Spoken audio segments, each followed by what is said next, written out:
CoffeeZilla caught him in the act. All right. What do you want me to just start or? Yeah, can you just screen share me in and I'll give a little context real quick? It's really hard for me to screen share. Why are you making me do this? Wait, no, wait. Didn't I figure out a way to do this? You can't just do it on Discord? Is that hard? I mean, okay. If you it's like a second computer that you're looking at on stream. I've got two separate computers, so I can't just like screen share because it doesn't have access to that screen. I'll follow. But there was a way that we were doing this. I just remember how we did it. But there was a way to do it. I don't remember how. It's fine.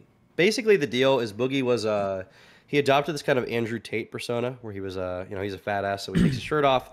He's wearing glasses. He's got his girlfriend next to him on stream in her underwear, and he's like, "I'm gonna help you all figure out how to be broke." It's kind of a tongue-in-cheek thing, right? This crypto thing, and for that reason, I don't really feel bad for anybody who got quote unquote scammed by him because he was literally pitching it as like it is a pump and dump. Okay. The criticism I think comes down to the fact that Boogie didn't even know himself what he was promoting. He's a person. And he also admits in this interview to being a fan of CoffeeZilla. So he knew exactly what he was doing. Like he watches all this shit happen. But for some miraculous reason, he's like, I didn't know what a pump and dump was. Didn't know what he was doing. It's kind of the classic Boogie playing the victim when he's caught. But this interview, I think, will be an excellent watch. And you'll love it. You'll catch on to his manipulation. He's like Boogie's like a BPD girl when you catch her, okay? Okay. I'm going to 2x it and start listening for a bit, okay? Okay. Boogie2988 on a crypto pump and dump he did, where he got paid $10,000 to promote a coin, and he said that he thought that just because he said, hey, don't buy this unless you're rich, that nobody was going to put their money in. A few hours later, $3 million worth of trading volume had been done. And I tried to tell him and explain to him that that's how these deals work. Insiders pay you, the celebrity, to go ahead and promote something. They paid him $10,000, and then people end up buying the coin. It doesn't matter what you say. The whole point is they're renting your likeness, renting your image in order to do that. He then told me, well, basically he's paying for cancer, so he can't pay that money back. It's all spent, money's gone. And I tried to get to the bottom of why he did it, why I think that he didn't actually care. Wait, does Boogie have cancer? Does he have what? Does Boogie have cancer? Yeah, he says he has blood cancer, yeah. A lot of people don't believe it, but he claims to have blood cancer, I think. Okay. Whether it was a scam or not, because he actually came to me ahead of time. It was a really weird story where he came to my DMs before he fully launched the coin. He had just done an announcement tweet saying, hey, at pump.fun, which is the platform he was launching on. And then he said to me, hey, I got a question for you, something like that. And I looked at his Twitter profile and I said, don't do what I think you're about to do. And he said, oh, it's too late. Like, I already spent the money, hospital bills and stuff.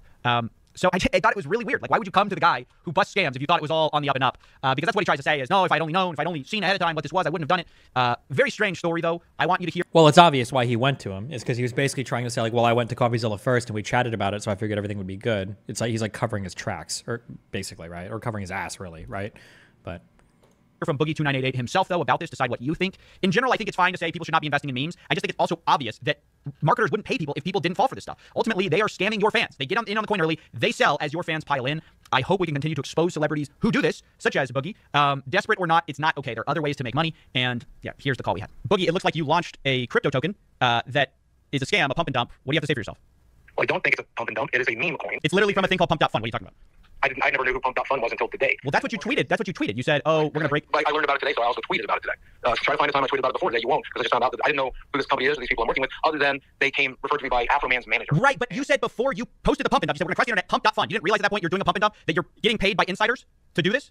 Well, not really, because again, if you watch the video that I launched this with, the entire video, the entire bit, the entire joke is I lost all of my money in crypto. But I'm here to tell you the truth and the hacks to help you break free from the matrix so you can be a brokey like me. True happiness comes from a goldfish, from the same woman a couple of nights a month, and the occasional meme coin. Fatty for life. Here's my shitcoin. If you want to be broke too, buy my shitcoin. That's what I say in my tweets. What's the joke about you getting paid to do this, though, and asking people to invest in this coin? I mean, what's the joke exactly? You know people are going to invest. That's why you're getting paid. You know that. I thought people would buy one coin to come onto the server and hang out and fuck around. That's what I thought. That's my understanding, and that was the point. When they were pitching this to me, they're like, don't be like Logan Paul. Don't be these other people. We want you active in the community. We want you to talk. We want you to be there. This is your community. Be part of it. And so it seems very easy for me to do this with another company to collect. You are asking people to invest in a financial product, not just a community, right? You understand that. This is not like, hey, pay $1 and you get access to my community. People think that they're going to make money. That is why there's three. I just want to give you a quick insight. We're going to take a quick manipulator break, okay? I don't know if I can expand upon these rules like explicitly, but there is a thing that manipulators do where they will claim that they're not doing a particular thing, but then in the course of arguing about whether they're doing that thing, at some point in the argument, they'll begin to justify the thing that they said before that they weren't doing. It's a little slick. It's probably unintentional, but it is incredibly mindfucky. Let's say that you come home and somebody, you find that your dog is acting a lot differently than you'd expect it to, and you asked a friend to babysit the dog. So you go up to the friend, and you're like, yo, what's going on with my dog? Like, what do you mean?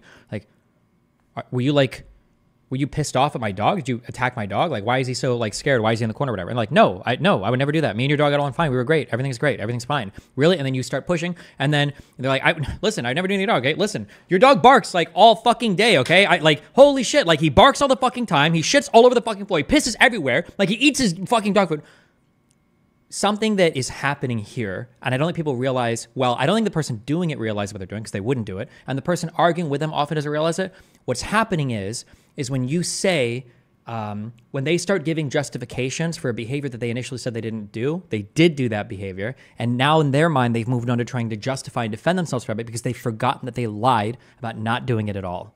It's super manipulative and it's really mindfucky because then the other person will start arguing the justifications, not realizing, hold on, wait. So if you're saying my dog did all these things, okay, fine, maybe he did. But so then you did kick my dog, right? You attacked him, right? Like you're justifying now why you attacked him. You understand that's what you're doing, right? People don't catch this. What Boogie is doing here, Boogie is deploying this. Initially, the coin is just a joke. It's just a joke. I didn't think anybody was gonna actually fucking do anything. It's a joke fucking meme coin, right? But then it's like, what are we making justifications for now? They said that I was going to participate in the community. I'm not going to be like the Pauls. I'm actually going to go in my community and participate. I just thought people would like buy one so they gain access to the Discord, right? Well, hold on. Wait. First you said it was a joke, but now you're justifying why the coin was a good buy. So was it not a joke? Did you actually intend to have this be a product, right? Notice that right now Boogie is defending the very proposition that he denied, which is that this is a coin that's meant to be purchased by people as a serious product in the beginning of the conversation. Just as a quick manipulator thing to point out, but okay. Other company to collect. You're asking people to invest in a financial product, not just a community, right? You understand that. This is not like, hey, pay $1 and you get access to my community. People think that they're going to make money. That is why there's $3 million of trading volume on this little shitcoin that you just promoted. Well, I told them they won't make money. I literally told you go broke buying this coin. You can't think in the tweets and in the videos. I said, don't buy this coin. You'll go broke. If you want to be broke like me, buy this coin. There's literally no way you believe you're going to get paid $10,000 for something, and those people aren't expecting a greater return on their investment. This is how meme coins work. Their money back, but I mean, there are plenty of companies that I've worked with that are just there to get their name out, and they're glad to make their money back, or even spend the money to get name recognition. I can name a dozen. These people are spending money to get pump.fun meme coin name recognition? I presume. Let me explain how this works, Boogie. Let me explain how this works. Pump.fun is a place where a lot of things happen, but celebrities will launch meme coins. How it works is insiders pay them for their brand to juice it for all it's worth. They buy in early. They have the influencer promote it. The price jumps up because no matter what the influencer says, the attention gets people to put money in the stupid project. No matter how much you tell them, oh, it's a meme, guys. It's just a joke. It's just a fun little joke. They're going to put their money in because they like you. And they're going to get rugged. They're going to get destroyed by the insiders who got in early on the coin. They have all the advantage because they got in early. All your fans have the disadvantage because they got in late. These coins always spike at the beginning. They always die. You think you're going to be around this community for a long time. You're not. Within 6 months, this thing is going to be dead. I mean, Yes and no. He's saying that the coin is obviously a sham and not a smart investment. So if you invest in it, you are throwing money away to be part of the community. Still stupid though. No. The goal is to do a pump and dump because thank you very much. It's so easy to see that if you really truly did mean this to just kind of be like a meme thing, then you would like limit the upside, right? You would, I don't even know, I'm sure you can build this functionality into coins, but you would limit it so that one wallet can only hold one coin, or you just wouldn't even make it a crypto at all. You would just make it some digital purchase that like flags a Discord account or some bullshit. The fact that you're letting people buy in as much as possible means that the potentiality for a pump and dump is there. And when you're working with a site called www.pumpcoin or whatever the fuck.com, and you're getting paid $10,000 to promote it, it's pretty obvious what's going on. The thing is, like, why would he even promote it in the first place? For free? Like, am I really supposed to believe that? Yeah, he's getting paid for it, right? No, he's getting paid. Exactly. That's the entire point. And, like, he can, like, you know, joke about it. It's like, oh, you know, I'm, you know, not responsible or whatever because I said not to buy it. But, like, then you're also, like, talking about how it's valuable, how you're building a community, how there's a reason exactly. to be, yes. You know, investing in it. You're justifying the thing you just said you weren't doing. You said it was just a meme, but now you're saying why it was worth selling to people in the first. So which is it? Yeah. Yeah. Okay. And I mean, I think the truth is obviously the bad intention, which is what Boogie wanted. But I think it's pretty clear. I don't know how you feel about it, but I think the reason he messaged Coffee first is to like avoid responsibility or like make that's what I said because he can say that like because like bro, I messaged you like come on dude, wait, are you really gonna light me up on this? Like dude, I messaged you and I talked about it, right? Like it's that appeal to that bullshit in the beginning. Yeah, and the worst part about it is like Boogie could make videos to make money. He like refuses to. And he also like has a bunch of trash in his house. Like he has like I want to say like $10,000 at least worth of like Funko Pops and arcade machines. They're like, if you're going through like cancer treatment and you can't pay for it, you should probably be selling that off first before you're scamming your audience, right? But he refuses to do that. He refuses to take any responsibility for his own life. It's always just, well, you know, I'm fucked, so I'm just going to scam people. And then when he does scam people, it's like, okay, well, it's not really my fault, and this is why it's someone else's fault, and I didn't know what I was getting into, and these guys are responsible. Sure, although I would say careful on the terminology, like scamming his audience for the cancer treatment. I mean, if he's honest about why he's doing it, it's not really a scam. His audience is just stupid, right? But I mean, yeah, the audience is pretty dumb, but I still think he faces some responsibility, at the very least, for the lying. Wait, lying about what? Well, because on one hand, he's like, I never told anyone to use it. I said it was shit. And then he's also just saying it's like cool. Oh, no, like, no, I'm you sorry. should be in About the there. crypto thing, I agree in particular. I was just saying that, like, you can't say that he's scamming people about the cancer donations, because if he's honest, like, I need this for cancer shit, and I do have all these Funko Pops on something, that's not really. But this is probably kind of a scam, yeah. Yeah, yeah. Okay. The only thing that would significantly change my mind on this, and I haven't done any reading into this at all, the question would be was Boogie open about the fact that he was getting paid $10,000 to promote this before it all went down? I honestly couldn't tell you that. I don't remember. He did say it in this recording, but I'm not sure if he said it beforehand. I would guess not, but I'm not sure. Yeah. Okay. Curious. All right. Talk to. Exactly. So There it everybody's is. left the server, but if there's people to talk to, I'll talk to them. Why wouldn't I? Because you got paid up front. Sure. Okay. Brother, I don't know if you understand what my life is like right now, but I have so much free time that I spend a lot of it on my Discord now because I'm just bored out of my mind. I don't have places to go. I don't have money to spend. Why not to sound like ableist, but if you have all this free time, why not work, my friend? And it doesn't even have to be like boring, horrible work. Like make YouTube videos. You have a channel with millions, right? Boogie, Yeah, like 4 million subs. Yeah. Bro, yeah. He refuses to. He refuses to make videos. This you is the have thing. all He this refuses free to do time. work. What the fuck? Okay, listening more. I'm literally just fighting for my life over here, and a lot of that involves staying home, spending my money where it needs to be spent, and trying to just not stress myself out to make my polycythemia vera any worse. How much did you get paid for this total? I was given $5,000 up front with a promise of $5,000 on the back end after a week of coming on the Telegram, doing some live streams, doing some tweets about it, and all along the ways talking about how it's a shitcoin that'll make you go broke. One thing I'm curious. I don't know if CoffeeZilla will drill into this. He said he got $5K up front and then $5K for continued work. So there are two ways that this could have gone. One would be very interesting. So one standard way would be $10,000 contract. You get $5K up front. You get $5K after a week.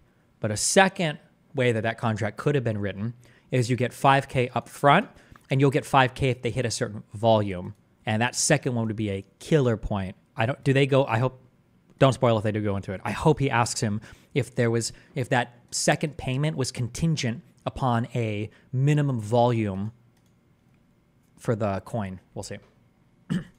You know why they tell you to do it for a week, right? That's how much time they need to get out of the coin. They're going to slowly drain the coin as people buy in. They're going to use whatever's worth of your name to dump on your fans. You know that. Well, if you're telling me that, I believe you. That's how meme coins work. I told you in DMs not to do this. You came to me because you were about to launch this coin. It was launched. You told me after my first tweet. I literally said to you, the question before that was like, hey, man, can we talk real quick? You said, don't do it. I said, I have some questions. And you said, don't do it. But at that point, it was already too late. The first tweet was out. And oh, now here's Boogie. So remember, he laid the trap by asking him a few weeks earlier, right? Like, bro, I came to you. Now he's like invoking that, basically like pardon power. Like, I already talked to you, so I should be clear, right? Bro, you can't go after me. I asked you questions, right? We already talked about this, yeah. No, no. There was no contract. There was no video out. The money's already spent. It's at Mercy Hospital right now. It's gone. I used it to pay dents.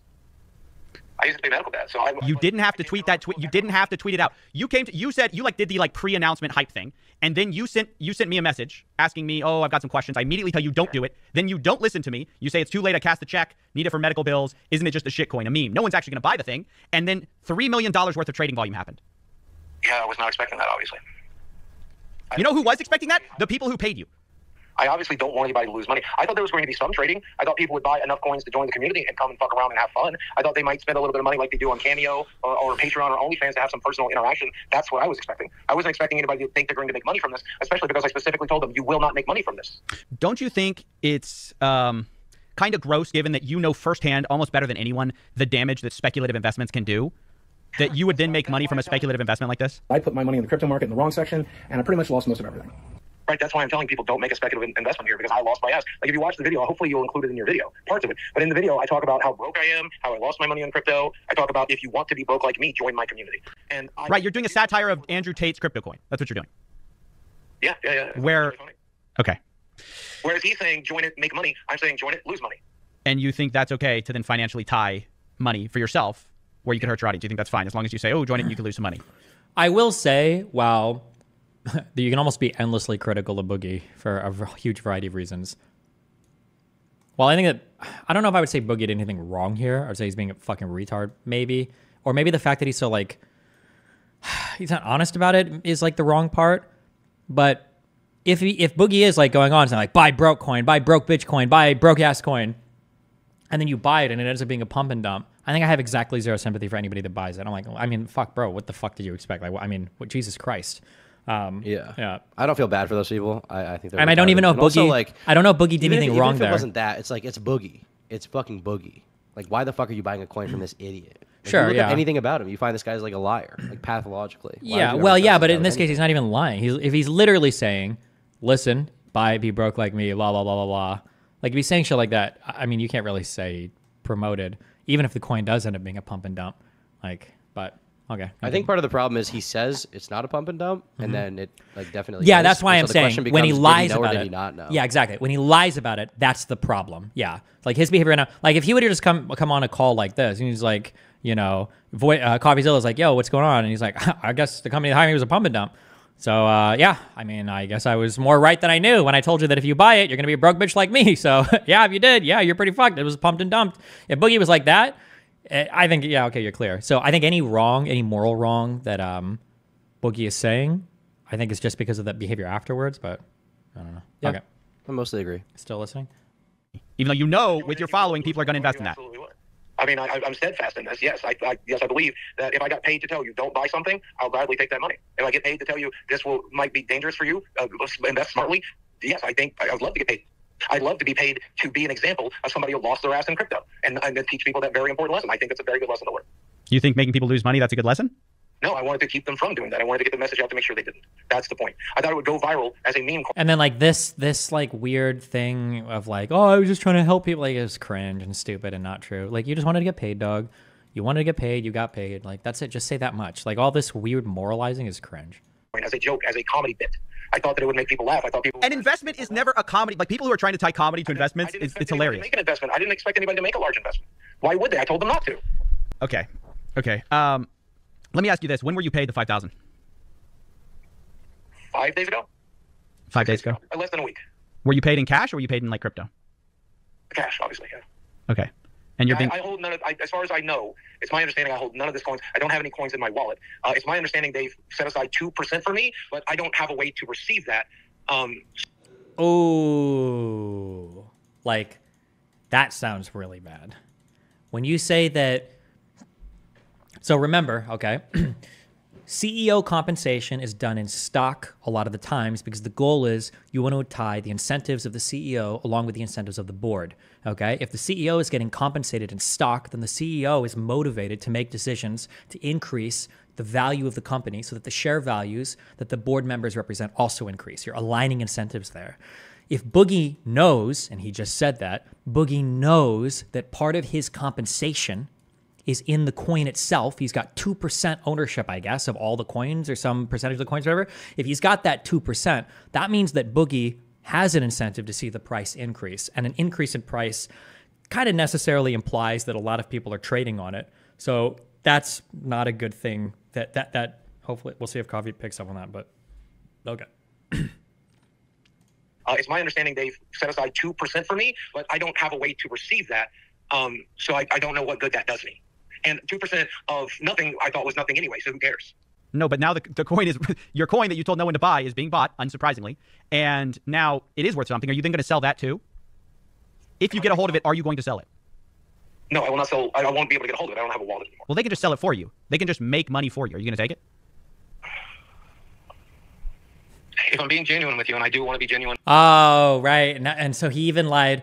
I don't know if CoffeeZilla realized what he was asking here, but I think when Boogie says he doesn't have access to it or can't do it, I think Boogie's trying to be cute because I think it sounds like Boogie knows that he's going to be compensated based on the value of that coin, which means that first thing that I asked where I was like, when you said it was 5K up front and then 5K after, was that based on any performance metrics? I wonder now if in that contract, that 5K that he got later, if that was based on a performance metric of the coin, or if that's them compensating him or buying him out basically that 2% of that he had of the coin.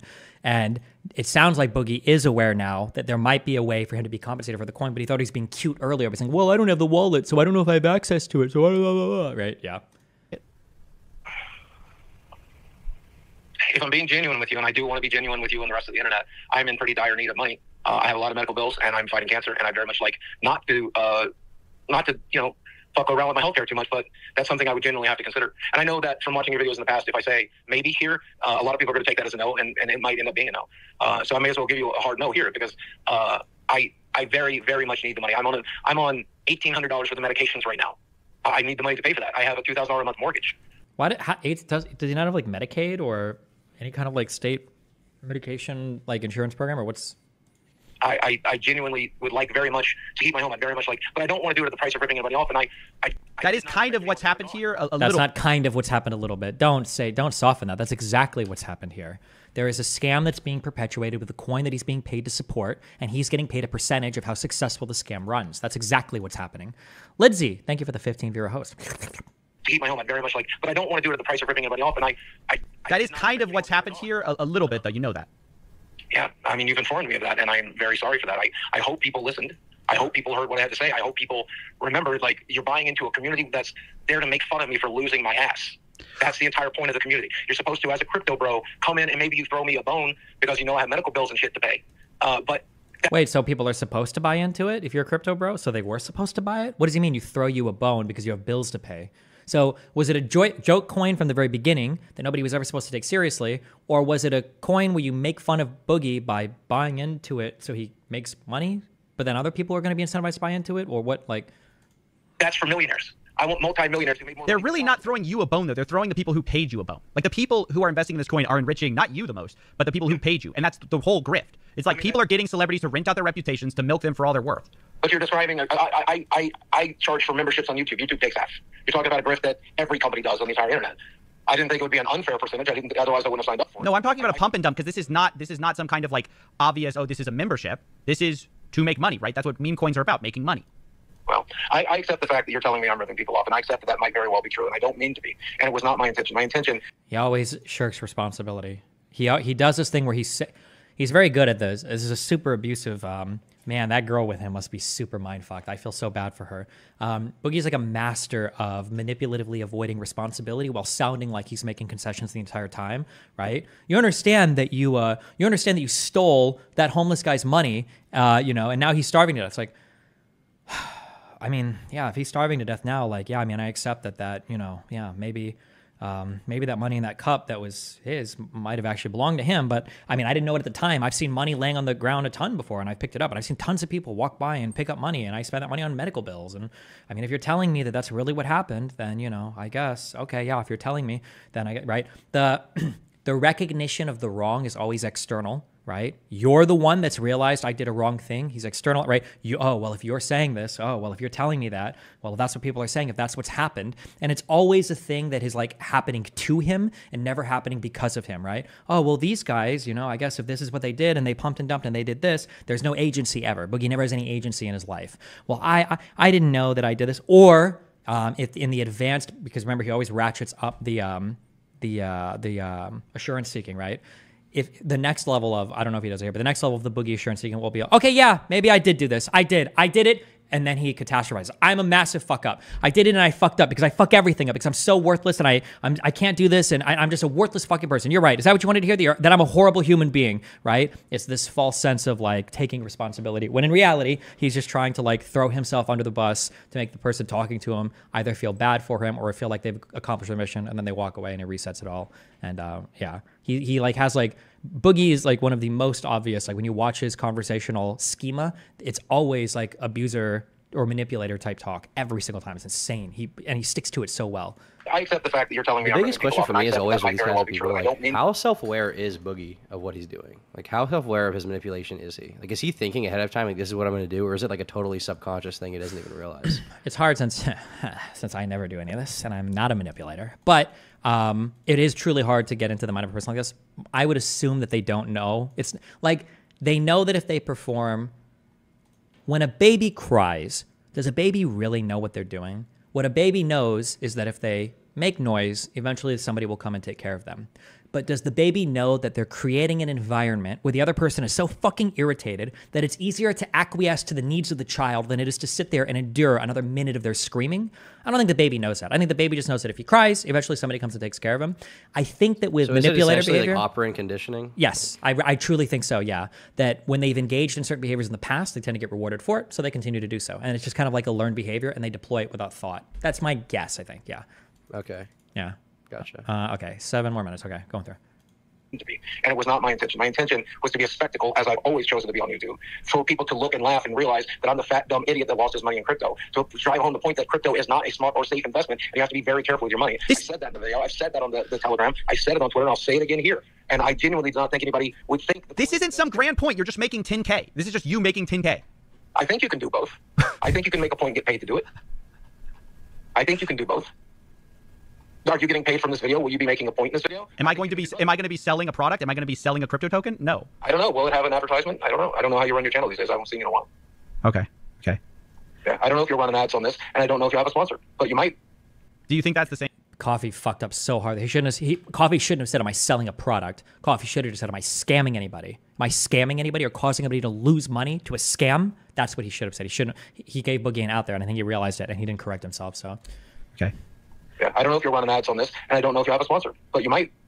Do you think that's the same thing as selling a financial product? I will say also for people that engage in this form of manipulation, something that they're very, very, very good at doing is they're very good at attacking you from a place of perceived vulnerability. They look like they're incredibly vulnerable and exposed. And from that position, they're able to attack you so much and you can't attack them back because it feels like really horrible to do so, right? They're either crying, they're being emotional, they're throwing themselves under the bus. And when you've got a person like that, right? Fine, I fucked up. Yeah, I'm the worst fucking person in the world. Okay, sure, fine. I mean, what do you do? Like, are you a fucking saint? Are you telling me you've never done anything like this before? Like, how does it work for you here or whatever, right? When they're already like at such a low position, it feels bad. Like a human doesn't naturally want to say like, listen, bro, hold on. What I do is nowhere near comparable to how evil, like the shit that you've just done. It's like you fucked up, like really hard. Like you're doing horrible shit because they're always like working to like lower themselves to make them unassailable from the person they're talking to. But okay, sorry. And I don't know if you have a sponsor, but you might. Do you think that's the same thing as selling a financial product? I thought it was going into it. I'm now beginning to believe that you're correct, and it's not. Okay, now that if you start to believe that I'm correct, are you willing to try to avoid the damage you might do to people by 1, not selling your tokens, and 2, maybe giving back the back half of, you said the first half is spent. I don't know if that's true. I'm just trusting you here. But actually giving back the 5K you're going to be making back to the community, locking it, making sure that people aren't going to get hurt further? No. I'm going to pay my medical bills next month with that last half, and I'm sorry to anybody that's disappointed with that. Yeah. I have an $1,100 medication plus a $300 medication. I get a bunch of I'm going to buy medicine with it, man. And if people are disappointed with that, I fully understand that. It's a shitty thing to do, and I'm a shitty person for doing it. You can have that opinion. I'm okay with it. That said, about burning the coin. Yep, throwing yourself to the bus. Yeah, I'm a shitty person. I'm horrible. I understand, right? Yeah. It's something I'll have to seriously consider. It's the next step, right? Because if you continue to apply pressure on a person like that, then eventually that's like the next step, right? Remember, you always ratchet up the bid for assurance, right? You can keep going further. I don't know if you would in this video or not, but like you can also keep taking that further, right? Where it's like once you've got so low, if the person continues to lean into you, it's like, well, okay, well, fine. What do you want me to do? Do you want me to die? He's kind of already doing it with the medical stuff. Should I just kill myself then? What do you want me to do? Should I just be broke or poor so now I can't afford anything? Like, what would you have me do? Like, I have no options, right? Remember, it's to externalize everything, to remove all agency from yourself. Those two things are one and the same. And then to continue to fight from that position, yeah. Better. My immediate answer is, I'll need to survey the damage. I'll need to understand what people have lost. I'll need to understand how much good burning those coins will do, and if it's going to make a genuine impact. I think I'd consider making the sacrifice. Yes, I think I would make the sacrifice if I thought it was going to make a genuine impact. I don't believe you. I think you're going to try to get as much money out of this as you can. Mm-hmm. Well, if it's probably the last thing I'll get to do, and I bet after this video is live, I don't think a lot of people are going to trust me moving forward. That might be the smart move, but I'm still going to consider it though. Well, you did just sell out your community, and your answer is sort of like, oh, I have bills. But look, everyone's got bills. You have medical bills. That's horrible, obviously. You know, I wish you the best, but is there not any other way to make money than launching meme coins? Well, I'm currently selling every collectible I own to try to keep my head above water. I'm making YouTube videos as much as I can, but I make $20 a YouTube video if I'm lucky. Remember what he just said earlier, right? He's scrambling. He said earlier, I sit around in my home and I'm bored all day with nothing to do. And now he's scrambling to make videos and he's trying to sell, you know, every single thing else, right? It's how are both of these things true at the same time? It doesn't make any sense. Because my channel is completely demonetized. I have my podcast, and I'm working as hard at the podcast as they'll let me, but there's only so much we can do there, and it's bringing in $2,000 a month. So collectively, I'm bringing in about $3,500 a month. Without medical bills, I need about $6,000 to survive. With medical bills, I need close to 8 or 9, and I've run out of savings. So I'm selling everything I can to just try to keep my head above water here. And I think it might go. I know we made a big joke out of it on the documentary that I filmed last year, but the reality of it is I'm very sick, and it's very difficult to get work. I took this opportunity because I thought it was a fair one. If it's not, then I'm asking. Why? Okay, let me ask you this. If every Oh, he's so close. We're just waiting for him to drop the... What am I supposed to do? You just want me to die then? I just can't take any opportunities? Do I need to... I'm just supposed to not be able to... Come on. That's the next... That's one of the final stages. After that, then it's like threatening suicide, and then it's going to be shitty suicide attempts, and then it's going to be... Well, actually killing yourself is never part of this escalation of bids for assurance, because you don't get any assurance if you're dead, so... Other opportunity in your life is not paying a ton of money. And all of a sudden, out of nowhere, a crypto token wants to pay you $10,000. You think that's suddenly going to be a fair thing? I mean, everyone knows, like, everything's about risk, reward. The shadiest people pay the most money. Why did you think that was, oh, that's going to be fine? Because in my experiences, a lot of these crypto bros are multi-millionaires. To them, $10,000 is a blink of an eye. They could burn $10,000 on their front lawn. No, they're paying it to make money from your fan base. I thought it was as a meme. I thought it was as a joke. I thought it was a bit. The joke is they're getting rich or what? Do a bit. Do what? The joke is they're getting rich or what? I hope they're not getting rich, because I sure is shitting from it. I hope nobody's losing money, and I hope they're not taking it. I hope nobody's taking money from this. I hope nobody loses money. Well, that's impossible when you have $3 million in trading volume. It's just impossible that no one's lost money here. As I told you, my friend, I did not expect anything like that. I certainly didn't. I tried to tell you. If that's true, then why did you accept getting compensated with a percentage valuation of the coin? That's like the killer question. I mean, there's like 12 killer questions that you can ask here, right? You thought that crypto bros were going to be the ones investing in it? Then why, if you're telling everybody that it's a broke coin and to buy it if you go broke, why would you expect crypto bros to invest in it? That doesn't make any sense. If it was just a meme joke sell, why are you offering a service in conjunction with the coin? If you thought that it wasn't going to do anything or perform at all, why do you have a percentage stake in the coin itself? Like you have, like there's like so many questions. It's like none of it lines up. Before you made that post announcing the actual coin. I mean, you told me 5 minutes before I made it. Yeah, but I appreciate that. Thank you. You tried, and I appreciate it.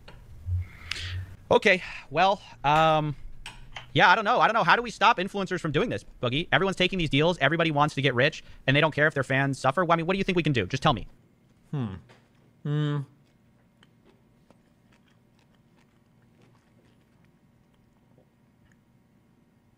Okay. I'm going to guess Boogie's going to do two-prong. Put yourself in the mind of Boogie. What can we do to prevent these in the future?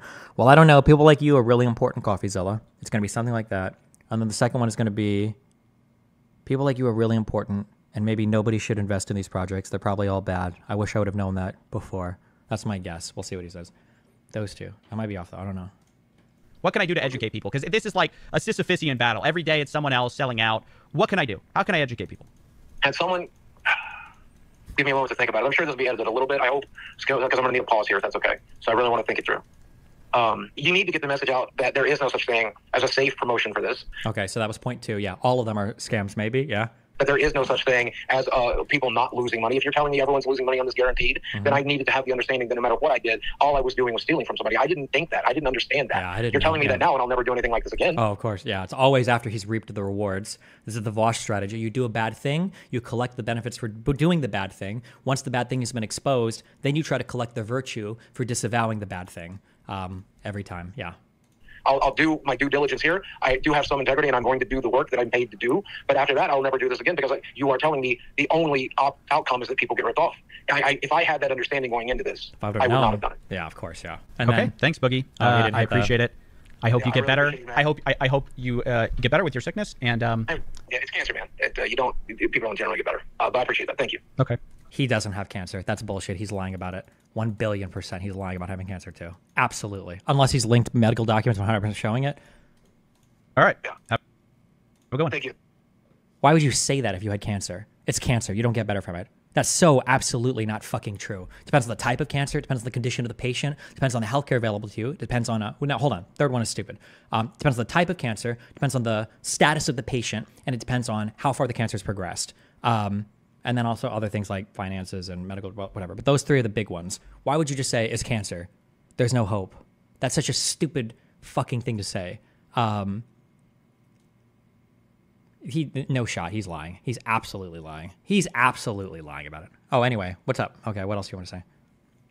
Hey, man. All right. Well, I'm glad you got a kick out of that. All right. So the next drama, I feel a little like, I don't know. This is my internalized homophobia. Fuck! That's such a shitty thing to do. I hope he kills himself. What an unbelievable fucking, what an actual fucking piece of shit. Why the fuck would he say that at the end? That's such a disgusting fucking thing to say. It's cancer. You always die. That's not true. There are so many different types of cancer. With certain screening, depending on what you're at risk for. So if you're a man of a certain age, they recommend things like colonoscopies or prostate exams or whatever. If you're a woman of a certain age with a certain medical background or a history of cancer, they might recommend like mammograms or whatever. Why would he say that? That's such a stupid fucking horrible thing to say. I wouldn't even care so much that he says that, but the fact that he'll say that and then say he has cancer and he's collecting money for the treatment at the same time. Also, so is he doing chemotherapy? You said he's paying $1,800 a month or $1,100 a month. I guess it changes all the time. What is he paying for cancer treatments? Is he getting medication every month or every week, or is he doing radiation treatment? What has he said about this? I don't. Have you looked into that at all? Do you know? I don't know all the details of his cancer treatment, to be honest with you. Boogie, I wouldn't be surprised if he's lying, but 2988 cancer. Wait, hold on. Okay, somebody linked something. Okay.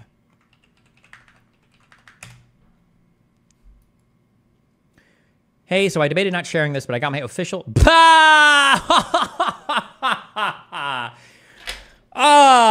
is why I don't trust people like Turkey Tom, okay? Because they miss out on the value of some streamers. Boogie is indeed at times quite the comedian.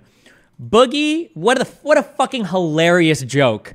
Boogie joking that he would actually withhold some piece of information that makes him look like a victim. That's one of the funniest fucking jokes I've heard of the year. We've got 5 months left of the year. I don't think I'll hear anything funnier than this. Somebody enters in a contender for most hilarious fucking joke of all time. Okay, sorry. Hey, so I debated not sharing this, but I got my official diagnosis today, so why not? I do, in fact, have a type of blood cancer called polycythemia vera. It's extremely slow-moving, and many people live with it for decades. No big deal. I guess if you're going to get cancer, this is the one to get. It might lead to stroke or heart attack, but that's easily managed. It doesn't eventually lead to leukemia, but we can stay on top of that, or it could eventually. Okay, and at the end of the day, I don't think you should be that worried about it, and I'm not going to be that worried about it. I'll just do it. Why the fuck are you even publishing this? Okay, so if indeed has this, he has like a form of cancer that takes decades to progress. So there's never any public viewing of like a symptom of cancer or chemotherapy. There's no treatment involved, so you never has to talk about a treatment or paying for it, I guess, right? Or he didn't mention anything. Sorry. But then hold on. But assuming all of this is true, assuming everything here is true, and he does have this, and everything he said about it is true, why the fuck did he say at the end of the CoffeeZilla video, you know it's cancer, you die from it, there's nothing you can do? Why the fuck would he say that? Sorry. Okay, I'm so sorry. Move on to the next thing. Thank you, Corey Lulu. Okay, what's up? Okay, so there's this streamer named Sketch who I'm a fan of. He's kind of like part of this new wave of streamers. I know you don't care for them, like Jinxie or the gay thing. I'm supposed to go over this tomorrow on. I think XQC is supposed to come over, and me and Dan and him are going over it on our show. If I go over it beforehand, they're gonna get mad as fuck at me. So can we pause this one, or if you want, you can call in tomorrow and go over it with us. But I would say right now, can we pause that one? Is there another drama to talk about? I mean, there's always stuff to talk about. Of course. Callisto, thanks for the 5 gifted memberships. Hold on 1 second. Those are the big two I wanted to talk about. You kind of fucked me. Talk about who the fuck is XQC? That's tomorrow. Today is today. Fuck XQC. He has blonde hair. He's Canadian. Like, there's okay. Hold on.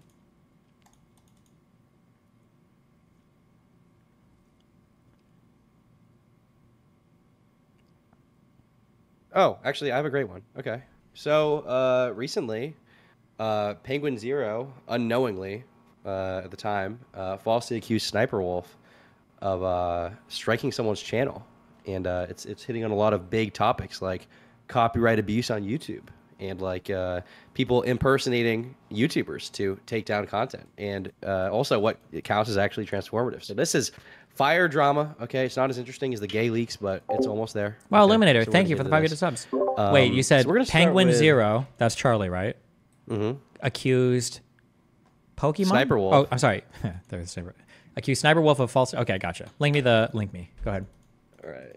But it turned out that he was wrong. So I'm going to link you. Just keep that in mind here. I'm going to link you Okay. this video, and then I'm going to link you his follow-up video to all of it, basically. So you have both videos. Thank God. Don't let me miss anything about this. Okay. I don't know what's happened. You and Tom should play a quick ARAM match while y'all chat. Yeah, okay.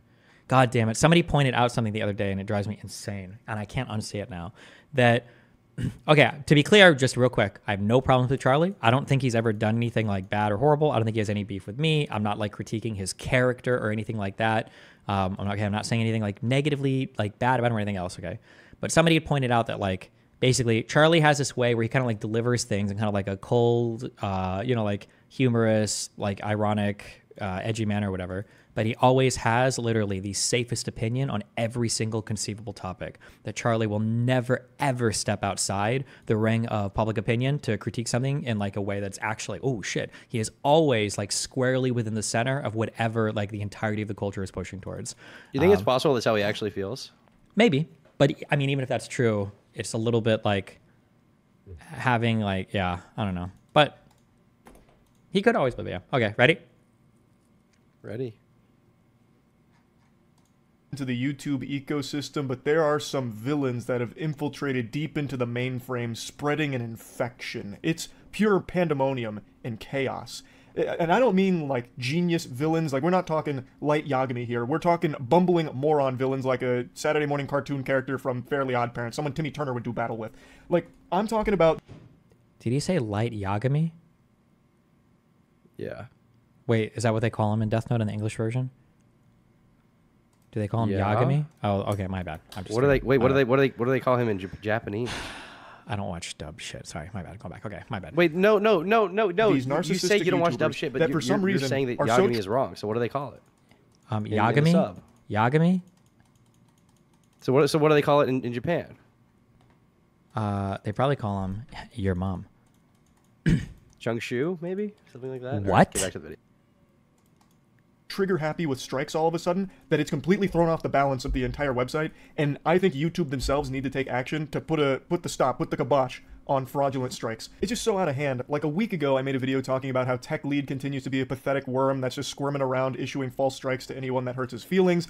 Luckily, those are now being unsuccessful because YouTube has stepped in and automatically been smiting that dog shit. In the same video, I talked about the connoisseur of cringe getting off of his throne to issue a fraudulent strike to a YouTuber that made fun of him, copyright striking him over 13 seconds of his clip being played in the commentary YouTuber's jokes. I've actually got a fresh little update for you right out of the oven here. Brand spanking new. It involves, once again, the sensitive cyborg, The Manny Show. The Manny Show acts like he's a vampire, and jokes are the garlic. Or better yet, the wooden stake being driven into their heart. It's unbelievable just how much The Manny Show hates people having an opinion of them. Like, any criticism. Previously, the channel he struck, Ingween, had over 600,000 subs, a large channel. The channel that they just now tried to strike is a channel that had 27,000 subs at the time of the strike, and is a 16-year-old. I had gotten warnings that the Manny Show was copyright striking videos criticizing him, but I didn't think he would notice my channel.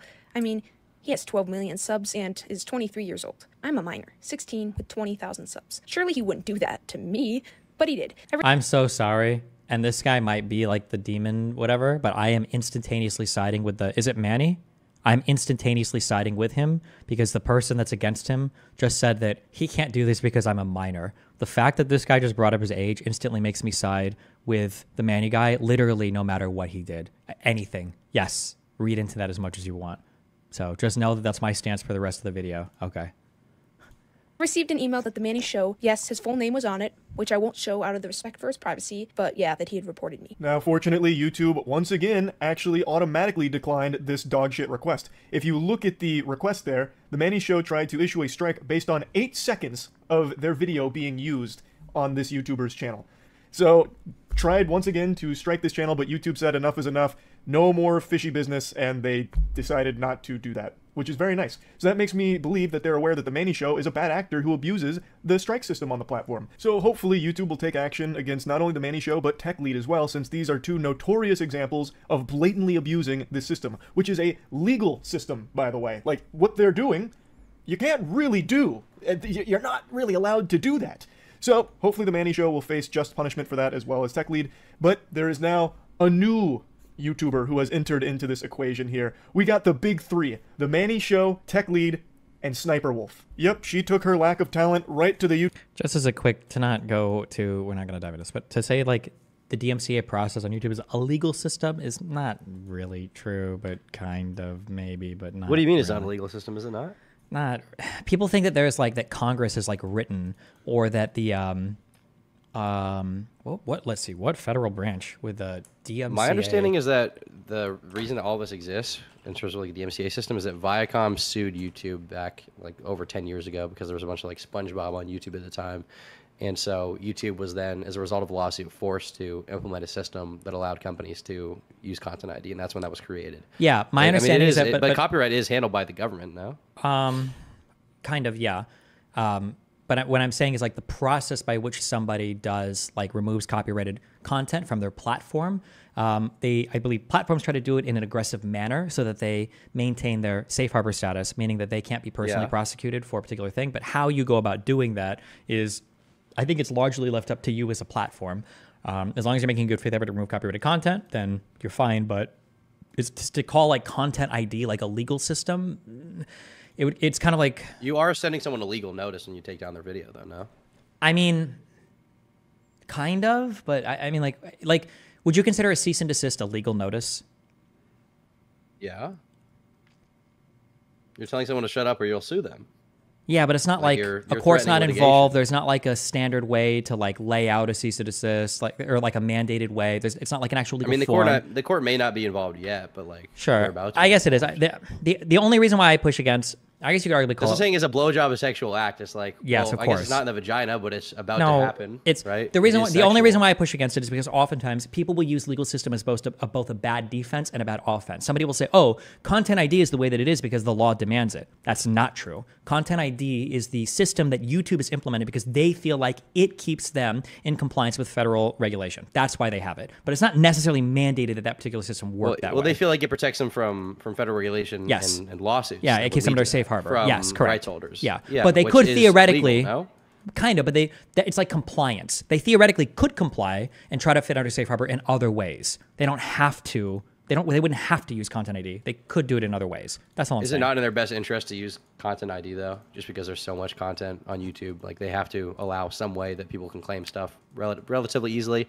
And if they don't do that and they have a bunch of fuck ups, then once again they can violate their safe harbor and be taken to court, and then they're fucked. And then like potentially yes, even happen to YouTube. Yeah, but I mean theoretically they could also hire like 50,000 new employees to receive like content strikes and manually review all of them, or they could remove Content ID and just auto remove everything that gets. Like there's other solutions that they could have. I don't even know if 50,000 employees would do it. YouTube is so big. I know it could be a ton of others. Yeah, but okay. Yeah. Okay, I'm going through. The Manny Show, Tech Lead, and Sniper Wolf. Yep, she took her lack of talent right to the YouTube headquarters here to strike a channel because it hurt her feelings. So the channel that received the strike is One Giant Onion. This is actually a very big channel, and what the video was One Giant Onion did a watching Sniper Wolf's content until I laugh challenge, and it was like a 3-hour video, and the joke was she doesn't make him laugh, so it was a long video going through her content and reacting to it. Now, technically, you could argue One Giant Onion was in the wrong because he took 3 hours worth of her content and didn't transform it. He just sat there, not giving a ton of input and definitely not laughing at it, because that was the joke. Sniper Wolf doesn't make anyone laugh, thus this was a 3-hour video with no one having any fun. However, Sniper Wolf doesn't own her own content either. She steals it. She doesn't have the right to that content that she's reacting to in the first place, thus she shouldn't be able to strike One Giant Onion for reacting to that content. Like, she owns her reactions, but that's like 5% of that 3-hour video because she doesn't add fucking anything into the videos that she posts. It's just the uninterrupted content that she steals from others. She is literally a content thief. Jax Films has a whole... It's... Fuck me. Okay. Well, I swear to God, we're not getting into this, okay? But when you say that she can't DMC because it's not her content, and your claim there, I mean, like, the default assumption would be that it is her content because she's, like, reacting... Well, no, hold on. That's not fair to say the default assumption would be it is her content. when you're talking about things like fair use, okay? Remember when you talk about things like fair use is like self-defense, okay? Self-defense does not mean that you can go around and kill people the same way that fair use doesn't mean that you can go around and take people's content. What it is it provides a way in court to explain an action that would otherwise be illegal, but to give a compelling reason for why you didn't, why it's not breaking a purported law or regulation, right? So when somebody says something like, oh, this is fair use, maybe, but that's a defense to use in court that's ultimately going to be decided by a judge or jury. Same thing with self-defense. That's going to be ultimately decided by a judge or jury. You don't know beforehand. So to say that like, Sniper Wolf can't copyright strike people because she doesn't own her own content, that's tenuous at best for a variety of reasons. One, maybe she would win all those lawsuits. We have no idea. Sargon of Akkad won a lawsuit, or at least motions before a court to dismiss, saying that he could retweet somebody's content and add a funny thing like a text to the tweet, and that it didn't count as a copyright violation. I think he won in the United Kingdom on a suit like that, right? So it is possible that that she does own the copyright to all of that. It's also possible that people have tried to copyright strike her and failed, and we're just not aware of those attempts. It's also possible that she paid for the license for some of that content. We also don't know that. We don't know how she acquires it. There's a huge variety of reasons why we should assume probably that she does own the copyright to the content that she has, rather than assuming she doesn't and work from there. So the starting from the assumption like she doesn't own any of her content, she can't copyright anybody, that's like at best a tenuous argument, and at worst even it's if like wrong on 15 if different levels. she doesn't technically own the stuff she's reacting to, could the argument not be made that she? I mean, obviously legally she has a right, but she shouldn't be claiming other people's content, considering the fact that her stuff is like reacting to so much of other people's shit and like not adding anything. You can make that. Maybe you can make that like moral argument. Sure, maybe, yeah. I think that's more of the argument he's making. I mean, I don't think he's making the argument that like. Well, but then you shouldn't invoke terms like you shouldn't invoke legal terms. Don't say things like copyright or copyright violation. Just say like, bro, like I would have a hard time copywriting somebody who was like reacting to my content on their stream, because like I react to so many people's content, and for me to like strike somebody, yeah, exactly. Like, yeah, that'd be pretty fucked up. But like, I'd be probably within my legal rights to do so. And if somebody's like, Dusty, you shouldn't do that because you're violent, like, you don't know what the fuck I'm violent. Nobody sued me for shit. The fuck you talking about, right? I'm just saying it's a separate argument. Of course, you're legally within your right until it's determined in court. But I think that like in layman's terms, we can like clearly just like go off of the fair use Wikipedia and then just look at what's happening and be like, Sniper Wolf is doing the same fucking thing as this guy. Why is she claiming this? Like, yeah, it's important to keep the legal and the moral terms separate. Otherwise, people already have a dog shit understanding of copyright. So to start to confuse the terms, I think it's just dumb. Like earlier when it's like content ID is a legal system. No, it's not. It's a system developed by YouTube to remain in compliance with the safe harbor provision of the DMCA. Content ID in and of itself is not like a legally mandated system, right? I know it sounds like I'm like just kind of like, it just sounds pedantic, I guess. Yeah, it does, but sure, but it is important to know the differences between these individual things, right? I would say it is. No, it is important to know the difference. Okay, sorry. It's important. It's definitely okay, important to know. All right. But I mean, it's still sending someone a legal notice. Like you're basically when you start with claiming someone or striking someone, right? You're basically saying, hey, I'm doing this to you. If this goes like down, the steps of like, there's like the appeal on YouTube and there's like the dispute and all that. Mm-hmm. If it goes through all these motions, then it could lead to us being in court together. So it is like in my mind, like at the very least, like a predecessor to a legal process. Sure, for sure. I don't think that's unfair to say. But like, let's say I get so many cease and desist because I fuck with so many people. Let's say that I create like an automated form on my website, and based on that cease and desist that you send, I've got like an automated, like an AI thing that responds to all of those cease and desists, right? So that I can like make sure that people are happy. Maybe that automated system even goes through some of my YouTube videos. It checks for views and it deletes videos that have like under a certain amount of views, so that if you send me a cease and desist, my automated system will just take it off my YouTube channel because I don't want to fucking deal with it. I wouldn't call that system like a legal system. It's not legally mandated by anybody. It's a system that I've developed in order to remain in compliance, ideally with future civil lawsuits, or to prevent me from having like civil litigation brought against me in the future, right? But it's not like a legal system. Right, the system but in the case developed. of YouTube, the reason it exists is because of past legal action that led them to. Yeah, but there's there's no guarantee that Content ID will protect them in the future for remaining under safe harbor. And two, there's nothing that there's plenty of video hosting things on the internet that don't use a Content ID system, right? Pornhub doesn't, Twitter doesn't, Facebook doesn't, to my understanding. Instagram Reels, I don't think do. TikTok, I don't Twitter think does. does have a Content ID system. I would assume Facebook does. Wait, I would Twitter even does assume now? Pornhub does, to be honest. Twitter has always had, you've never seen like on a tweet, it'll be like this media is removed due to a takedown from this person. Takedown, well, hold on, wait, what is Content ID in your mind? Content ID is a system that allows people to take down their content off of various websites if they feel like their rights are being violated. Okay, sorry. Let me back up. Okay, on YouTube, Content ID is I believe that's the name for the automated system that they have that automatically targets or automatically detects copyright infringing content that's been pre-registered with it on YouTube. Yeah. So it's that automated system is the Content ID system. Okay. Yes. I don't think Twitter has Content ID. Yeah. To Okay. be clear. Okay, like, messing up the terminology here. But to be clear, like, this takedown wasn't done through Content ID anyway. It was a manual takedown. Sure. That might be the case, in which case he's even more wrong for using the term Content ID. So would you say Content ID is an illegal process, but, like, filing a copyright strike or claim is a legal process? Is that what you would say? Not really. I think that's kind of like the equivalent of like a cease and desist, but like different websites could do it in different ways. And a website doesn't necessarily have to comply with it. They're just at risk of losing their safe harbor status in the future if they don't comply with too many and a case is brought before them and eventually the federal government's like, actually, we don't think you're in compliance. You're hosting too much bullshit and you haven't made a good faith effort to adhere to these things. But yeah. But okay. Yeah. All right. Okay. Sorry. All right. Okay. 412. I'm going forward. The right to that content that she's reacting to in the first place. Thus, she shouldn't be able to strike One Giant Onion for reacting to that content. Like, she owns her reactions, but that's like 5% of that 3-hour video because she doesn't add fucking anything into the videos that she posts. It's just the uninterrupted content that she steals from others. She is literally a content thief. Jax Films has a whole series breaking that down. I don't need to get into the nitty-gritty of it. But she just copyright struck One Giant Onion for content she herself doesn't even actually own. Today, I logged onto my YouTube account to change the thumbnail of one of my videos, and I was met with something very shocking. I actually have received a strike on my channel. Now, at first, I was really confused because I haven't done anything wrong. Honestly, when I first received this news— Actually, you know what? And I'm even going to make a stronger comment about this. I bet that she did own the content, and she probably could argue that she owned at least the portion that this guy is referencing. Because if it was the case that her content is so derivative, meaning not transformative, her content is so derivative that she's adding nothing of value to the content itself, why was he copying her content instead of just the source of video that she was watching? That'd be my question. I bet it was because it was the parts that included her reactions, probably more than any other part of the video, be my guess. It was 3 hours of her content? Oh, damn. Okay, never mind. Well, then I don't even know what the fuck. Okay, I don't know what the reference was. Never mind. Okay, watching this again. I thought wasn't it ironic to make fun of her? Oh. Ooh. Well, hold on. If it was ironically done to parody or make fun of her, I think, I'm not a lawyer, so take everything I say with a grain of salt. I think that the strongest protections I think you can enjoy in copyright protection is like parodying or making fun of another person. So if that's the case, he should have fought it in court. But be careful. Okay, going back.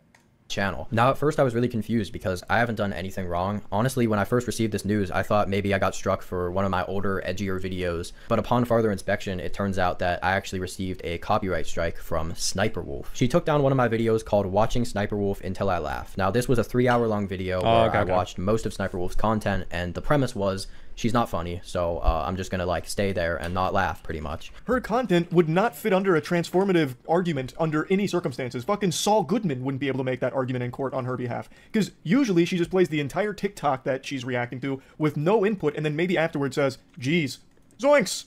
Can you believe that? That's it. That's not transformative work, and it's just taking everyone else's content that she showcases. And she historically hasn't given credit. She doesn't compensate the creators whose work she takes. So Charlie could be correct here. But my question would be, her channel is huge. Doesn't she print money? Isn't that channel making like over $10 million like a month? I would be surprised if there wasn't some kind of like legal compliance team she has, or they don't do something to proactively head off. Like, imagine a few like DMCAs go through and like take her channel. It feels like that would be disastrous. But I don't know. I'm curious what she does for her compliance there. Did XCC text you to go to a soccer game? Did you say, I will go if you come on anything else? Omega lol? No. What? Who said that? He asked me if he wanted to go to some Copa America thing, and I said I didn't say I'd rather kill myself. I said, fuck football, smiley face.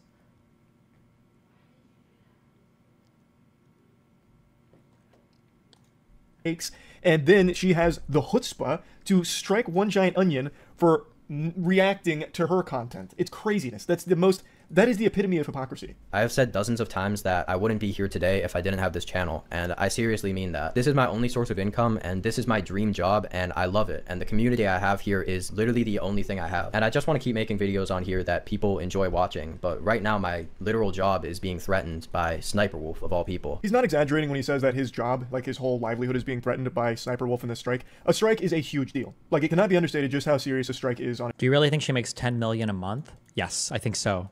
Right? Doesn't her channel do over? Is it a billion views a month? It's an ungodly I don't think amount. so right now, but there was a time when she was getting an insane amount. I can check her view stats. Let's see.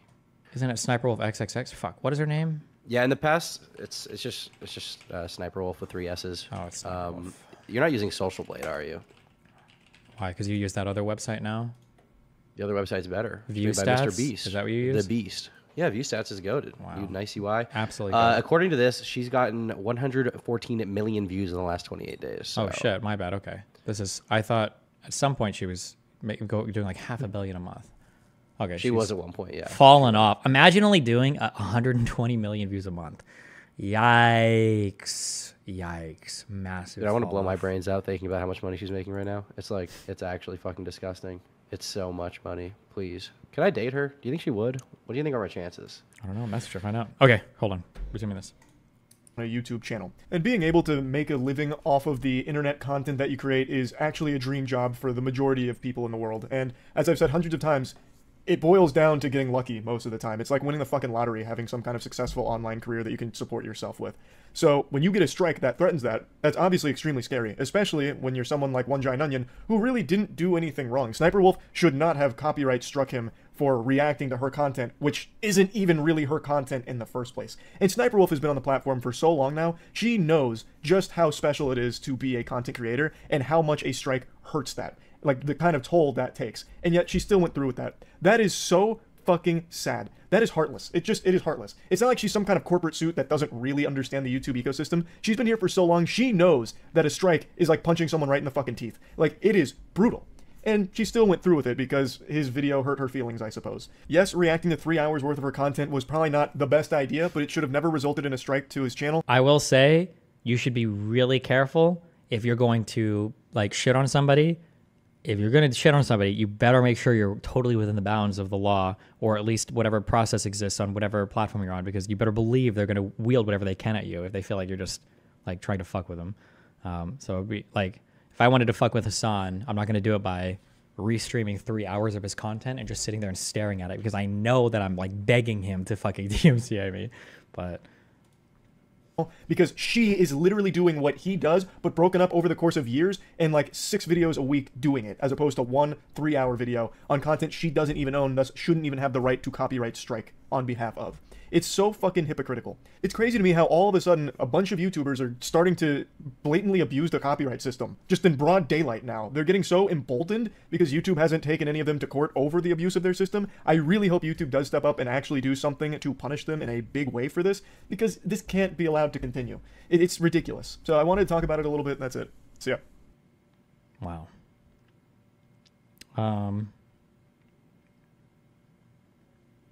Do you want to do the next video now? Yeah, so the whole point of the next video is that basically that entire video was not true. Sniper Wolf did not claim anyone. Oh, uh-oh. And it was all false. Someone seemingly impersonating her did it, and Charlie just didn't have the proper info. I think because of who Sniper Wolf is, you know, she's seen as very uncharitable to the YouTube community, so he kind of assumed it was true because she's her. And the guy in question that got claimed, he never provided the screenshot until after the situation, and after the first video at least. And by that point, a bunch of people had already thought that Leah was guilty. And it was kind of a big Leah. mess. You guys on a first name basis now? Yeah, you know how it is. Like, we go way back, just type thing. You know, like she Do you want me to is beautiful and my angel. What's up? wait, so should I stream this next video then, or? Oh, 1000%. Okay, 1000%. Here we go. I've got a huge twist for you today that's going to leave you more stunned than the first time you watched Fight Club. Last night I posted a video going over some more fraudulent strikes, which is becoming a huge issue that's plaguing the entire platform. It's an epidemic sweeping through. The first one was from the Manny Show. It's their second fraudulent strike that they've issued because their feelings get hurt. This one was automatically declined, which no doubt left Manny screaming into a pillow, kicking their feet in the air, wondering why no one likes them. The second strike I covered was one that was not declined, it fully went through, and it came from Sniper Wolf. Or was it? Was it all just a ploy from the deep state to have us eating out of the palm of their hands as the New World Illuminati shadow government actually worked behind the scenes to frame Sniper Wolf and she wasn't actually involved? Well, maybe not to that scale, but from all the evidence I've seen now, it actually wasn't Sniper Wolf who filed that strike. And it's a very complicated mess that highlights a very, very rare problem on YouTube that I very much would like to talk about. But let's go through the entire lore real quick. So, the story starts with a big YouTube channel named One Giant Onion talking about a strike they received in their channel for the video they made on Sniper Wolf. He posted a 3-hour video that was all just a big joke. But it did use all of her content. Well, I don't think like all of it. It's not like he went through the entire Library of Alexandria here gathering every single Sniper Wolf video, but it used 3 hours worth. And it resulted in him getting a strike many months later. He went trick-or-treating and he got a fucking razor blade laced apple. So the strike is a huge deal. He posts this video kind of going over it and talking about the situation briefly, and the video stays up for 9 days. This isn't a small, obscure channel. This is a channel with almost 1 million subscribers, so a lot of people make some noise about this, wondering why Sniper Wolf is bullying channels that are making fun of her. And she never responded to it or anything. I eventually caught wind of this, and I talked about it in the video I made last night about fraudulent strikes. It's the second video I made in like a week on it because it keeps happening. Now, after I posted that video, Sniper Wolf went on Twitter to claim that she never issued that strike at all. Which got me scratching at the hairs on my chinny chin chin, because it's exceptionally rare for someone to be able to successfully file a strike on behalf of someone else if they're not an agency. For all the shit that I and many others give YouTube to their automated system when it comes to strikes, they're actually pretty decent when it comes to fucking... Ooh, okay, hold on. He just said that. I don't know how true that is. I'm going to guess what happened, okay? This is 1 day ago. I haven't seen it. Okay. Now, he just said it's exceptionally hard to strike people for content that's not yours. What I would be curious about is how hard... Oh, fuck. I don't know if I want to say this, though. Well, fuck it, I guess, because we're about to find out anyway. How hard would it be to create an account, or not even to create an account, but to send it to DMCA, where you call yourself, like, Sniper Wolf with, like, 2 Fs or something, and copyright claim some content, or say that you were part of the content on Sniper Wolf's stream, and now you're copyright claiming his video because he's watching her video, and she doesn't have the licensing either. Because technically, I think you could still get in trouble for copyright infringement if you're restreaming somebody else's content, and they have purchased the rights to use something. And even if you are transformative with their content, I don't know if it would necessarily give you the rights to the underlying content. That was a big thing. But like, for instance, I believe it to be the case that if I signed a deal, okay, I'm on shaky ground here. But if the UFC gave me the rights to rebroadcast a match, depending on how they do their licensing, if I rebroadcast a match and if at the end of the match, there's a song that plays that the UFC's licensed, but they didn't make this license work for all like distribution platforms or whatever, even if I have the rights to rebroadcast the UFC, I might not have the rights to rebroadcast that song being played on content that I do have the right to rebroadcast. One example of this might be that people are allowed to stream video games. However, there's like streamer-friendly modes in the video games that don't let you restream because they don't want you to restream the music from the video game that's copyrighted. So I wonder if somebody just made an account claiming to either be Sniper Wolf or claiming to be the copyright owner of any of the underlying content, and then they just made that account and they just DMCA'd the one guy's channel because they hate him or whatever. In which case, I don't think that would be that hard to do. But let's see. But I also could be totally fucking off, and maybe it was a totally different way that they did it. Let's find out. Putting the wood on impersonator strikes. If someone is trying to claim your work and they're not associated with any reputable agency, or it's not actually someone associated with you, the strike is normally automatically declined. And what that means is basically what happened to Tech Lead and Manny Show for their most recent strike attempts, where YouTube says, hey, this is a load of dirty barnacles, we're not taking action, we just want to make you aware of it. That's what happens usually when someone tries to strike while not actually being the person associated with the content. Now, I can only think of 2 cases where an impersonator strike actually did go through, and one of them was with the Destiny 2 community a couple years ago, where a disgruntled gamer, a Destiny 2 enthusiast, went on this fucking rampage on YouTube striking innocent creators' works, and he filed all of them as if he was the official Bungie organization. He pretended to be the real Bungie, which ended up being a huge reputational hit to Bungie themselves, because people all thought it was Bungie. But really, it was just some goober LARPing as Bungie. He put on the suit and tie, tightened it up, and said, it's time to go to work. I'm miserable, and I want to watch it all burn. So, that's what he tried to do, false flagging a ton of channels. Eventually, the sheriff on the block, Big Boy Bungie themselves, stepped in and fucked his face. They said, cowabunga dude, and they let loose the legal dogs on him. So, as a quick thing, when he says people, for some reason people didn't do this, or he said something like that, the reason why people don't do this, or why it's so rare, is because when you fill out these forms, I think you're filling them out attesting to claiming some kind of content. You are like, I think that's like no, it's not criminal misrepresentation, but I think you are incurring civil liability there if you misrepresent yourself, claiming to be somebody else, to like do something to another party or whatever. Like if I go and I claim like, hey, I'm this guy and just attesting that this is actually my business and I don't want you to do this. Well, if the business finds out, I'm pretty sure they can take you to civil court for, especially for reputational harm, which I'm sure would translate to some kind of damages here if you were running around doing this. So I think that's generally why people don't do that, is you can get civilly fucked. It's something that is taken very seriously when you impersonate someone and strike others. It's illegal. You can't do that, which is why you don't see it very often.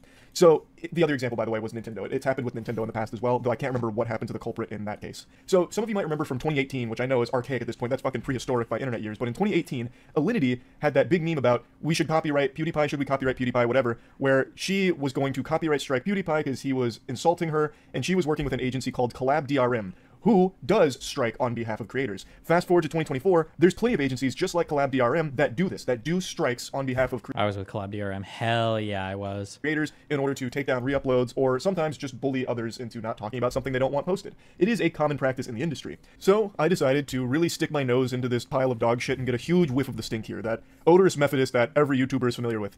The copyright strike system. I reached out to One Giant Onion to just send me all of the info about the strike, which he was more than willing to do, so I appreciate that. I'm not going to post a screenshot because they're not mine to post. That's up to One Giant Onion if he wants to talk deeper about it and show those. I'll just talk about what was there.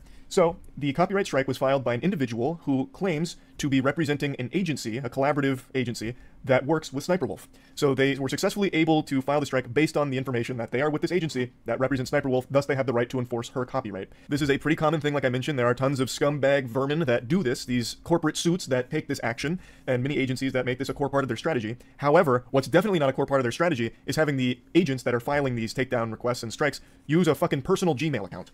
So that's where things immediately became very clear to me that this is probably straight up horseradish. The email account was someone's personal Gmail. They weren't using a company account. Okay, so it's like even less sophisticated than what I was searching. Somebody just like claims like, oh, I represent her, by the way, so take down. Yeah, it's not hard to do. It was not a professional. But if you do it and get caught, you're mega fucked. It was just random Joe Blow's Gmail account that they're probably subscribed to browsers through. And that is uncommon. Typically when a strike is filed from a fucking agency, you'll see the email be from that agency. This was not the case in One Giant Onion's strike here. I was pretty sure after looking even deeper into the email that this was all a scam, a ruse. But I have no fucking clue what the motive would be for this. Since they didn't claim the video, they're not making the money from it. There's a scam through Spotify where some people will post audio and then copyright claim YouTubers that use that audio, even though it's just common sounds like Super Mario making a sound effect like wahoo, something like that. Common sound effects. You'll have people on Spotify upload that audio and then claim YouTubers to make the money from the videos they use, including that. Like, the motive there is clearly to make money through this scam. In this case, this fraudulent strike, this blatant abuse of the YouTube system, it seems like there's just nothing to gain. They took down the video, thus they're not making money from it. Like the only thing they gain is making Sniper Wolf look evil. So maybe it's something personal there. I have no clue. But I reached out to Sniper Wolf directly about this just to 100% confirm what. That's good. We probably should reach out to people before, if we're doing like a video channel where we're covering like a big accusation of somebody. It's probably good generally to reach out for comment. There's a reason why journalists tend to do this. But also keep in mind for where you attribute the like which direction you think the malice goes. It could have been somebody DMCAing to make Sniper Wolf look bad. It could have also been a Sniper Wolf fan who's DMCAing the guy because he thinks the guy's trying to make Sniper Wolf look bad, right? Could be either way, right? Whether or not I feel like either way, I feel like ultimately this could have been avoided if the person in question from the beginning had just like posted the proof that it was her. And then it would have been pretty easy to see, like, oh, it's actually not her. Yeah, maybe, yeah. Unfortunately, that didn't happen. I think part of the problem with something like this is just like, and I am somewhat sympathetic to Critical here a little bit because, you know, I think he's a nice dude. I think he's a cool guy. But I think that when you post videos on such like a short basis where you're trying to like get to the story super quickly, yeah, you can end up posting a lot of misinformation, unfortunately, especially when you're covering someone who's like uncharitable, like Sniper Wolf, who like obviously everyone wants to see Sniper Wolf get shit on, right? Yeah. Like if Charlie had made a video about, you know, let's say X hated person and he'd been wrong about them, people probably wouldn't have even called for an apology like with this situation versus if he like accused, let's say someone likable, right, of something like this and then had to apologize, he'd probably take a big reputational hit. So I think when you're like engaging in that likability game, you have to be really, really careful to get everything 1000% right, or these things will start adding up and you'll, you know, look retarded in the long run. So, you know, hopefully he doesn't do that again. As a real quick thing, Matt said in YouTube chat, he said in the first video he reached out, but she didn't respond. So maybe if he said that, Well, it's like, I mean, maybe she didn't respond within like 1 hour or something. I mean, like, how long did he wait? You know, are you supposed to wait? If you're, to be clear, I like Critical. I'm just saying, like, are you supposed to wait like 24 to 48 hours for comment? Isn't that probably give him a day? I think maybe, yeah. Or sometimes you'll say, Well, I mean, sometimes you can publish a story quickly and say, like, this is fast. So you put at the bottom, we reached out to content, or we reached out for comment, but we didn't receive a response yet or something, maybe. I don't know. At the very least, I mean, he could have framed it more as an allegation until he had further confirmation. You know True, what I mean? maybe, yeah. I think that's probably something he'll do in the future. At least I hope. Mm-hmm. Because, yeah, this is, you know, he effed it up a little bit. Okay. Okay. Going back. There, I have no clue. But I reached out to Sniper Wolf directly about this just to 100% confirm whether or not this agency represents her. I also could find no official mention of this agency ever working with Sniper Wolf, so I feel like any agency that would have a creator as large as her would be plastering that all over their marketing material. So this definitely seems like someone pretending to work at that agency and then filing the strike. But I reached out directly to Sniper Wolf just to 100% confirm whether or not she's associated with this group. She confirms she does not work with them at all, and even goes as far as to mention that this group has targeted her channel in the past as well. I also asked if she would be taking any action against them for the impersonation strikes, since it is illegal, and we have already seen a legal case from this with Bungie, as well as YouTube themselves doing this. I mention this all the time. YouTube dunked on a false flagger back in like 2019. They fucking ruined them, annihilated them, fucking eviscerated them for this kind of dog shit. So I asked if Sniper Wolf would be trying to take action. She talks about how they're a foreign company, so it's pretty hard, and she's right. Since it is a foreign entity, her options are kind of limited there. So it's going to really be up to YouTube to solve this issue. Apparently this group has done this multiple times in the past, and now they've just done it again. So it looks like the only option to save the day is going to be sending up the bat signal and hoping YouTube will put on the cape and shut this group down, and maybe they will pursue something legally against them, because this is an issue that is spiraling out of control now.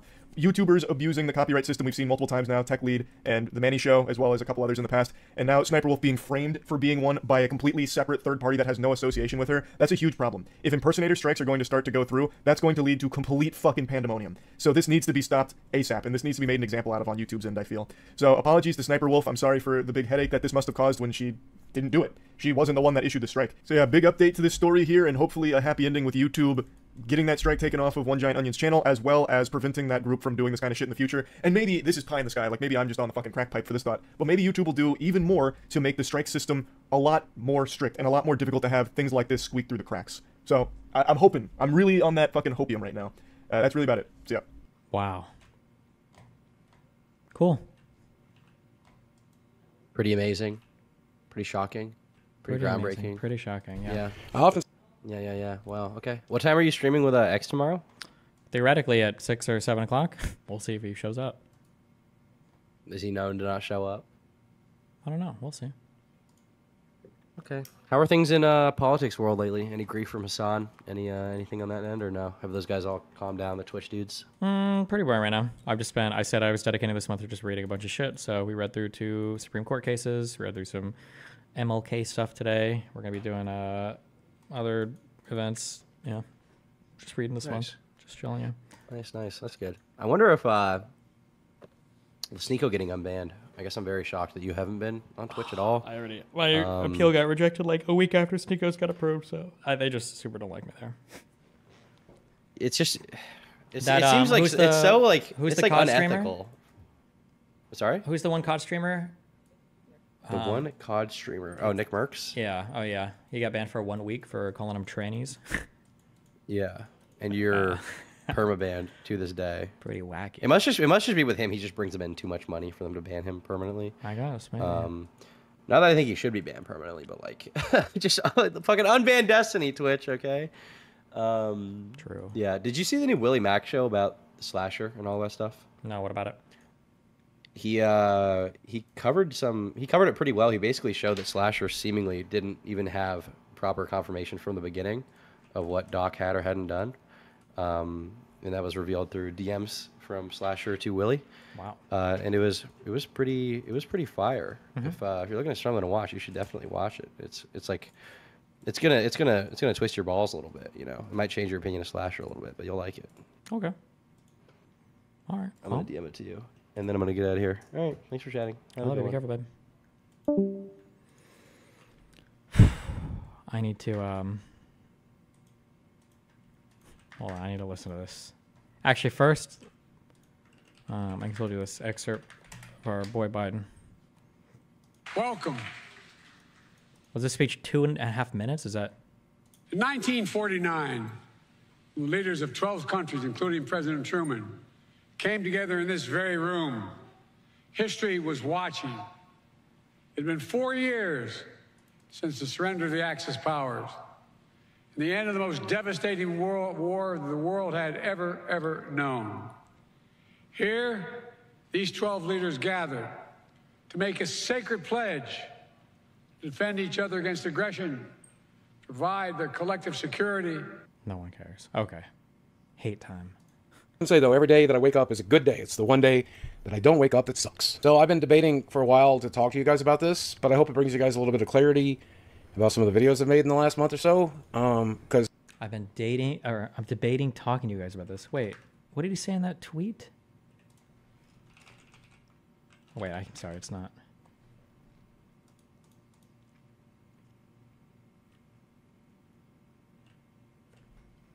November 15th, 2022. This video was posted November 15th, 2022. In the tweet, he says, I got my official diagnosis today. Then how could he have been making videos because of this thing or being affected by this thing in the last couple months? But okay. Been over a year, can't believe it. Thanks, Guts Original. I often say, though, every day that I wake up is a good day. It's the one day that I don't wake up that sucks. So I've been debating for a while to talk to you guys about this, but I hope it brings you guys a little bit of clarity about some of the videos I've made in the last month or so. Because, well, you remember about 3 weeks back I said that I likely could potentially have a form of cancer? Turns out I got a rare blood cancer called polycythemia. Does he... Okay, one, he didn't get the pronunciation from his doctor. Okay, but also two, is he going to show like a diagnosis, like a receipt or a letter or something from a hospital, or? Turns out I got a rare blood cancer called polycythemia vera, which basically makes your body produce too many red blood cells. And when I started taking that testosterone supplement 7 or 8 years ago, however long it's been, we knew that this was a possibility. You never think you're going to be the guy who gets that side effect, though, right? You never think it's going to be you. But sometimes it is. It has to be somebody. But the good news is, I mean, this is a disease that takes a really long time to get you. Statistically speaking, I'll die of a blood clot or a heart attack or a stroke due to one of those blood clots. And most people, after getting diagnosed, live another 20 years. So if you're going to get a cancer, this is the one to get. You know me and my dark sense of humor. When my doctor told me all of this, I said, if I die of cancer, doc, instead of my morbid obesity, which I've been working so hard on for the last 30 years, I'm going to be pissed. And well, the good news is it might just give me a stroke or heart attack, which is how I was going out anyway. The scary thing about it is that it eventually can lead to some health conditions, some of which I already have: arthritis, stomach ulcers, leukemia. I could definitely develop into leukemia, but the good news is that's pretty rare, so I don't think that's going to happen. And there's tons of different ways to treat it. I mean, they can draw your blood, like when they donate blood, or taking a daily aspirin is going to help. Getting something to help reduce the itching, which has been really rough for me over the few years. Drugs that reduce the blood cell count, and you know, things along that lines. It's pretty basic, easy stuff, especially at the stage I'm at. All they really want me to do is get a sleep study done, a colonoscopy done, and start taking an aspirin. So that's pretty cool. My biggest problem is the best thing for me to do in this situation is to lose some weight as much as I can. Me and my eating disorder, well, I haven't been able to make that work so far.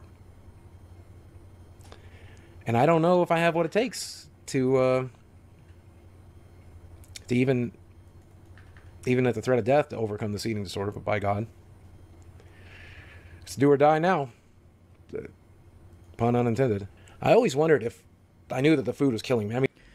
I think it's unreasonable to expect a person to provide written evidence in a video like this. It doesn't mean it's real or not, just not really a point in either direction. I feel like if you are collecting money to further a particular thing, you probably owe some evidence that the money is going towards that.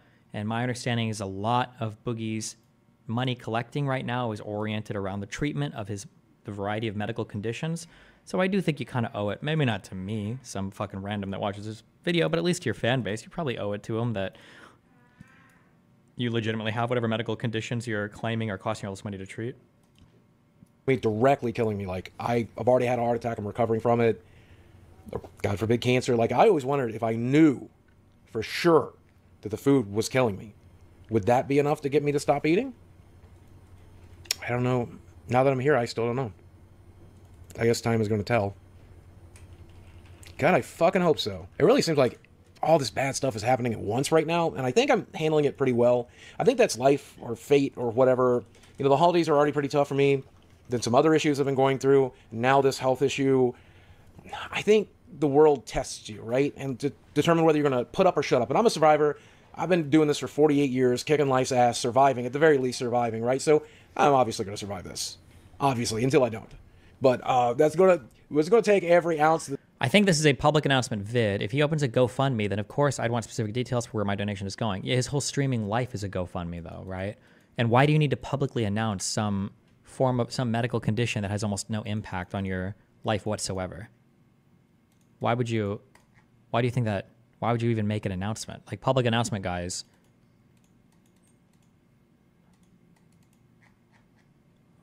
I have a pimple, like, behind my ear, and it's driving me crazy. I just want you guys to know that. Public announcement, like... The world has to throw at me to get me there. Fuck you. And in terms of the clarity that I referred to earlier, I've known about this for a little over 6 weeks. That it was a probability, though I just got my official diagnosis. Oh, there you go. It's consistent with the truth. But I hope it gives you an idea of why I've been so worried about my money, why I've been so worried about my career, why I've been so worried about my future, why I've done some of the things I've done and said some of the things I've said.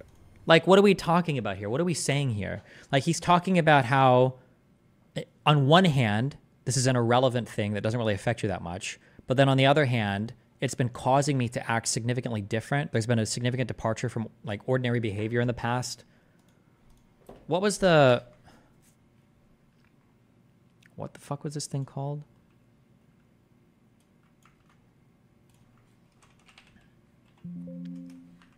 Wait, isn't that a prognosis?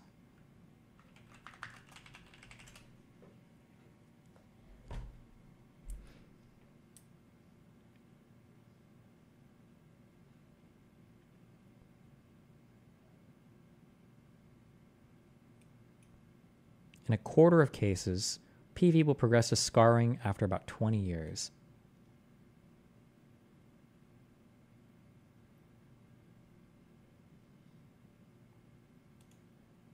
I wonder what the average age of diagnosis for this is, because the median survival for patients with it is 13.5 to 14.5 years. When do they get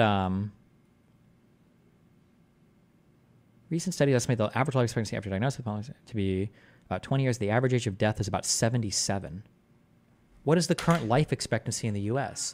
Life expectancy in USA for men is 76. What? Well, to be fair, this is just one thing I'm going off of. For the Cleveland Clinic. Okay.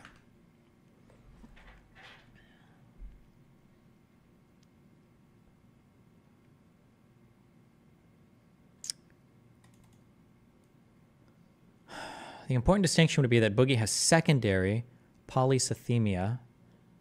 Polycythemia? I don't know how to pronounce this. Being that it's the body's normal response to a stimulus, i.e. testosterone, and not primary. Primaries are more difficult because there's an issue with the primary formation of blood cells.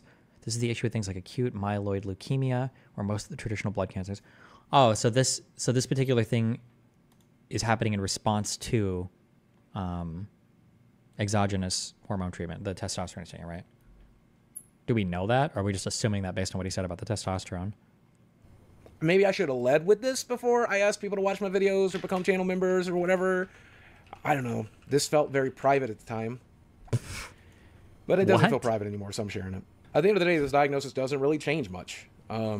Obviously we're going to treat it. Obviously I'm going to get the sleep study done, update my CPAP machine, get the colonoscopy done, make sure there's no other issues to worry about. I'm going to continue to try to lose weight and continue to try to improve my brain and try to continue to work here on YouTube, and hopefully people will watch. Maybe they won't. That's okay. That's okay. I'm going to keep doing what I do because, that's who I am. Somebody on Twitter recommended I start my bucket list. I did that back in 2017, brother. I went to Disney, I went to New York, I went to LA, I traveled the country, I spent time with friends, I met fans, I met fellow YouTubers. I got to do all the things I wanted to do, right? The only thing left for me to do is get control of my eating disorder, get control of my brain, and be the healthiest I've ever been. But there's really nowhere else I need to go, nothing else I need to do you think I'll ever lose weight? At this point, it seems not without a significant drug intervention. I don't think that any behavioral modifications have worked so far. I think he did surgery and that didn't seem to work. Although, is it gastric bypass is what it's called? You can still regain the weight. So it seems like you probably need some kind of pharmaceutical intervention. So Ozempic or some amphetamine, or I think there are other things you can prescribe for weight loss, and then maybe that would work. I'm not sure. I went back home. I saw the cool places I wanted to see. I spent time with the people I wanted to spend time with. I would like to meet more fans. I would like to meet more creators. I'd like to spend time with the fans and friends that I know. But shit, I'm pretty satisfied all told. Shit, if I died tomorrow, I'd be okay with that. I got it done. I got most of it done. What is left now is concentrating on healing this, and using my channel to entertain, educate, and give hope to people. Like, that's all I want left in the world. And it seems doable. Seems within reach. Certainly within the next 20 years. I've been on the phone with friends and family all day. I've been talking to as many people as I could about this. Do you think his girlfriend is real, or is he just paying her to pretend? Oh, she could be real. Once you're a big YouTuber, you have access to a whole bunch of people that'll message you. A lot of girls will as well. And he's like highly manipulative, psychologically abusive. I don't know if you'd say that, but he's like highly manipulative. So I could definitely see him being able to talk to the right type of person, especially if they're young enough and not experienced with dealing with manipulative men. Yeah, I believe it, that the girl that's with him is genuinely with him for sure, after seeing the way that he behaves, basically. And I'm very fortunate that I have phone therapy in about 15 minutes, so I'm excited to go get that done. Just processing this, and I hope I didn't put too much on you. Hope it doesn't bother you that much. I hope you'll know that I'm going to be okay, until I'm not, and that happens to all of us. Death comes for us all. But what do we say to the God of Death? Not today, motherfucker. Not today. And before I leave you, I want to make it very clear. I'm not asking for donations. I'm not asking for channel memberships. I'm not asking you to check out a sponsor. I'm not asking you to buy a shirt. In fact, I'm not even going to put ads on this video. I don't want to monetize this in any way. I felt you guys deserved to know. So there you go. So I'm going to go do therapy, sit with my dogs in my lap, talk to my friends, and process this. And I hope things go well for you. There's going to be plenty more videos to come. There's going to be plenty more Boogie in your life. Don't worry about it. As always, thanks for watching. I love you very much, and I will speak with you again soon. And if you've made it all the way to the end of this video, can I get a fuck cancer in chat? Fuck that shit.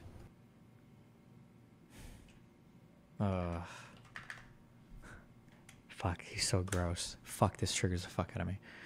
So I read Penguin Zero said, sort of GoFundMe if I need help with medical stuff. Wait, did this just get posted? Like 40 minutes ago?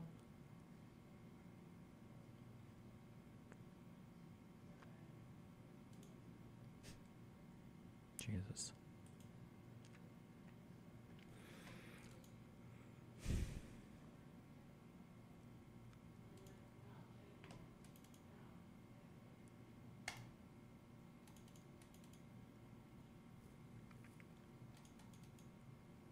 Do you think his entire diagnosis isn't real or what? It sounds like it could be real, but it's not. Fuck me. I don't want to talk outside my...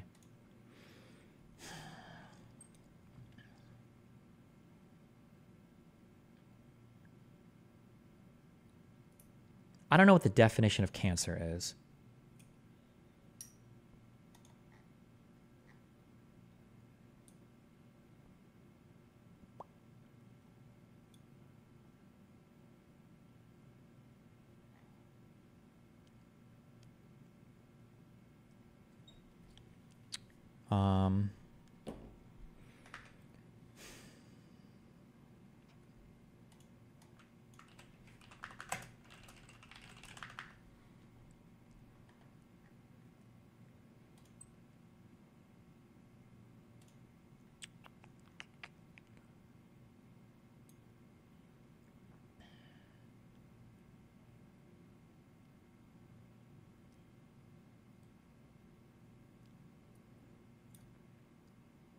Somebody in chat said you can have primary and secondary. Is that true? I don't see anything listed about that here. I feel like that would have been on the first.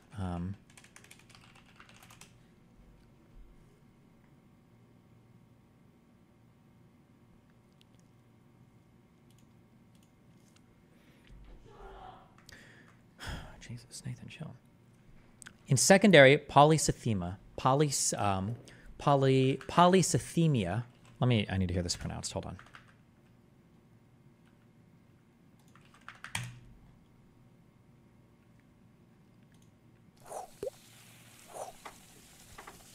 I'm sorry. The reason why I said I don't know how they define cancer is because because cancer, people are saying mutation in cells, it causes unchecked cell division or whatever. But based on how he described this, he described it in a way that didn't sound like cancer. But if this is always cancer, then my understanding of cancer is clearly wrong, because it sounds like polycythemia could just be definitionally an overproduction of red blood cells. But it sounds like I'm going so intuitively. I don't know any of this. That's what we're looking at right now.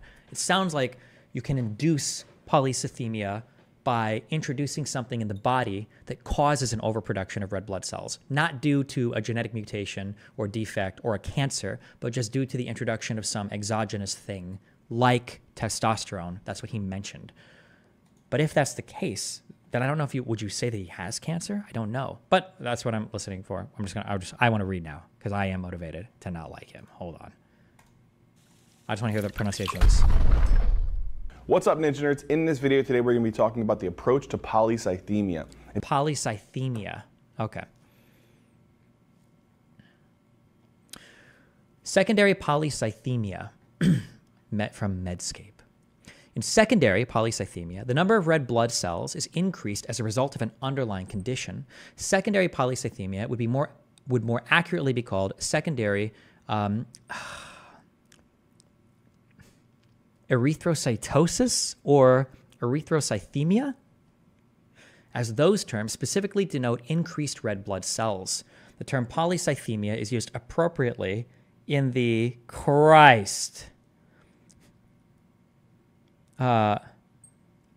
myeloproliferative disorder called polycythemia vera, in which there are elevated levels of all three peripheral blood cell lines, RBCs, white blood cells, and platelets. Okay, maybe. Secondary polycythemia most often develops as a response to chronic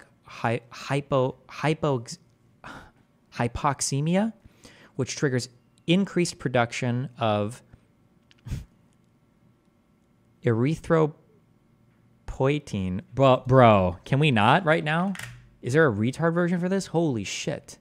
Okay, hypoxemia is a condition where there's abnormally low levels of oxygen in the blood, specifically in arterial blood. I wonder if this can be caused by sleep apnea? Causes. Wait, fuck, I should just click this first thing.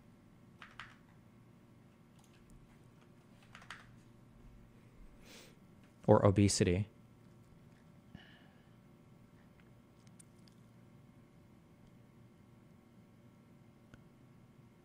Any condition that reduces the amount of... okay, symptoms... okay. Wait, symptoms and causes. What are the most common causes? Sleep apnea and mild lung disease can cause nocturnal hypoxemia. I'm assuming it's hypoxemia.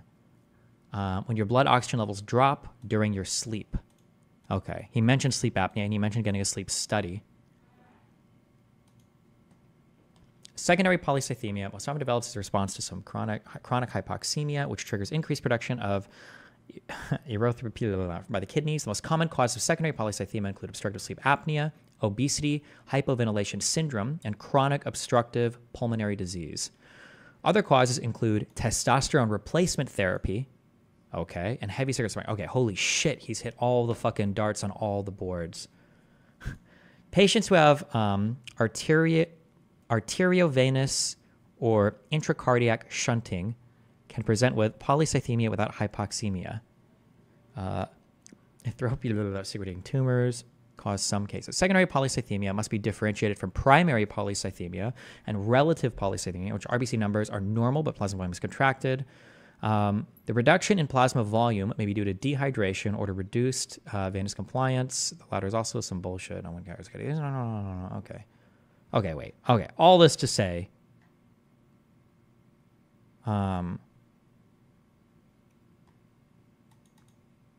wait.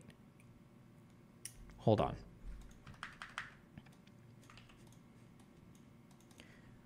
Is secondary polycythemia cancer? Secondary polycythemia is not cancer, but some causes can be cancer-related. Okay, hold on. I'm embarking on a whole medical bullshit, whatever. It sounds to me like when he says he has polycythemia vera, he's alluding to a type of polycythemia that can cause an elevation of red blood cells in the body. However, everything that he talks about for why this elevation is happening makes it sound not like this. It makes it sound like the secondary polycythemia, meaning it's being induced by something else. So it's not cancer. That's what it sounds like to me. Does that make sense? So for instance, when he says he has a rare form of blood cancer, he's going to point out a lot of things that can cause the secondary polycythemia, which is not cancer. Hold on.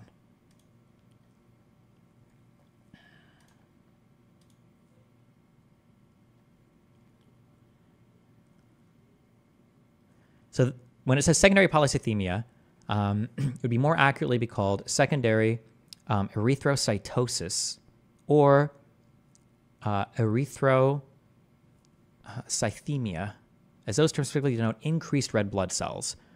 So secondary, what does cythemia mean? Hold on, let me look at this real quick. It's a word that means cells in the blood. Okay, so really the only thing that he has right now, is a lot of red blood cells. Now, there's a way to have a lot of red blood cells that's caused by a cancer that's called polycythemia vera, but it sounds like what he just has is a lot of red blood cells because he's fat, has sleep apnea, and because he takes exogenous testosterone. It's not cancer related. Sorry, fuck. The way that he talks about something is triggering the fuck out of me. Okay, hold on. Let me re-listen to this video. I'm pretty sure I'm correct. I'm sorry, 1 second. And say though, every day that I wake up is a good day. It's the one day that I don't wake up that sucks. So I've been debating for a while to talk to you guys about this, but I hope it brings you guys a little bit of clarity about some of the videos I've made in the last month or so. Because, well, you remember about 3 weeks back I said that I likely could potentially... Why is he taking the test again? Is it a medical reason? Remember the test that he said he was taking. He said that he was going to take a sleep test. Why? My guess is to check for sleep apnea. Why? Because sleep apnea leads to a reduction of oxygen in the blood called, which is referred to as hypoxemia. And hypoxemia that occurs over an extended period of time can lead to secondary polycythemia, more accurately referred to as erythrocytosis, which just means lots of red blood cells. So it sounds like he's getting a sleep study to see if he's having a lot of sleep apnea, which is causing a reduction of oxygen in the blood, which is leading to the increased production of red blood cells, not a cancer that's causing the increase of red blood cells. Does that make sense? So it's not a cancer that he has. It's just the fact that, I'm going to super guess here. I don't know this, but I'm probably right. My guess is going to be that when your body is not detecting enough oxygen in the blood or something, it's producing more red blood cells because maybe that's a way that you would fight this. Maybe it thinks that you're not being oxygenated for some reason. So if it makes more red blood cells or something, it's like a way to combat that because maybe that's like a thing that happens.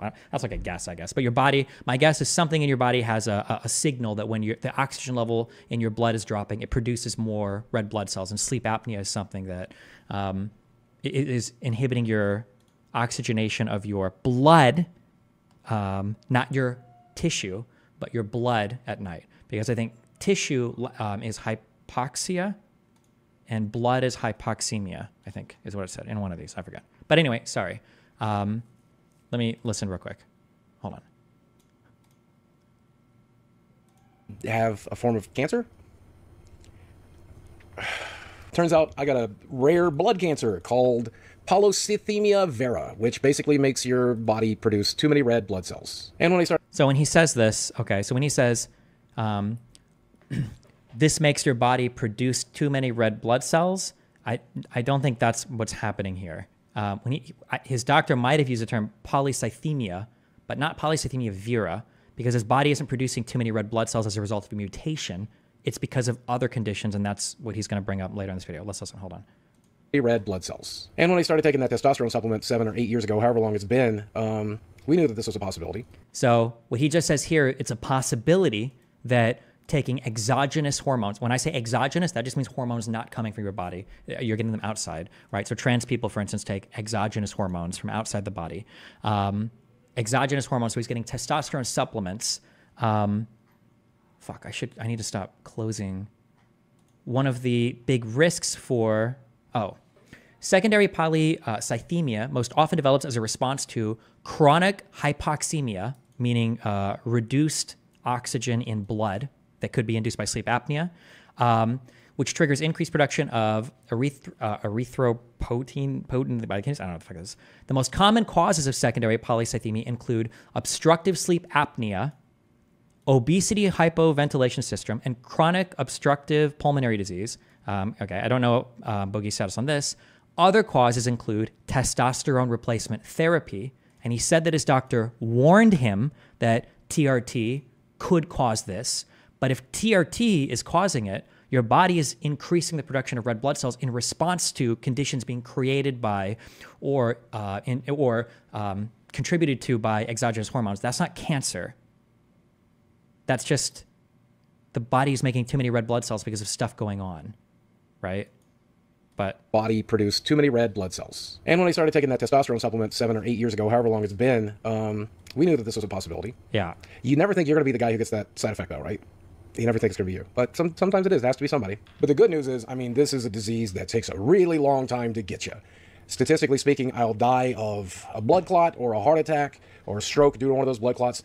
And most people... Why would he need TRT in the first place? I can't speak to him, but as you get older, I believe he's almost 50, your natural testosterone can drop. When you're obese, being obese can have a negative impact on your hormone profile, and I think it can reduce the production of testosterone. And I think other diseases can have an impact on that as well. And as your testosterone falls, it can have a whole host of other negative effects on your body, like retention of fat, distribution of fat, I think overall mood, and I'm sure it affects other things that I'm not aware of as well. After getting diagnosed, live another 20 years. So if you're going to get a cancer, this is the one to get. You know me? Yeah, what you just said in DGG chat, I agree with. It sounds like what happened is that he got diagnosed with high RBC, polycythemia, and then he Googled what it was and found out that there's a version that's cancer and then assumed it's a diagnosis of cancer. I bet that's exactly what he did. Yes, I bet that's exactly what he did. Me and my dark sense of humor, when my doctor told me all of this, I said, if I die of cancer, doc, instead of my morbid obesity, which I've been working so hard on for the last 30 years, I'm going to be pissed. And well, the good news is, it might just give me a stroke or heart attack, which is how I was going out anyway. The scary thing about it is that it eventually can lead to some health conditions, some of which I already have. Arthritis, stomach ulcers, leukemia. It could definitely develop into leukemia, but the good news is that's pretty rare, so I don't think that's going to happen. And there's tons of different ways to treat it. I mean, they can... Actually, wait, you're right. I'm sorry. Hold on. No, I totally reject that. If he Googled this and found it out, he probably would have called his doctor and asked, wait, is this cancer? And I bet when the doctor gave him this diagnosis, I bet that the doctor said, listen, don't worry, it's not cancer, right? I doubt the doctor would just give something like that and then leave somebody leave somebody in the dark about it and not say anything. Yeah. Draw your blood, like when they donate blood, or taking a daily aspirin is going to help. Getting something to help reduce the itching, which has been really rough for me over the few years. Drugs that reduce the blood cell count, and things along that lines. It's pretty basic, easy stuff, especially at the stage I'm at. All they really want me to do is get a sleep study done, a colonoscopy done, and start taking an aspirin. So like the sleep study done, yeah, it's because it sounds like they don't think it's induced by a cancer or something, right?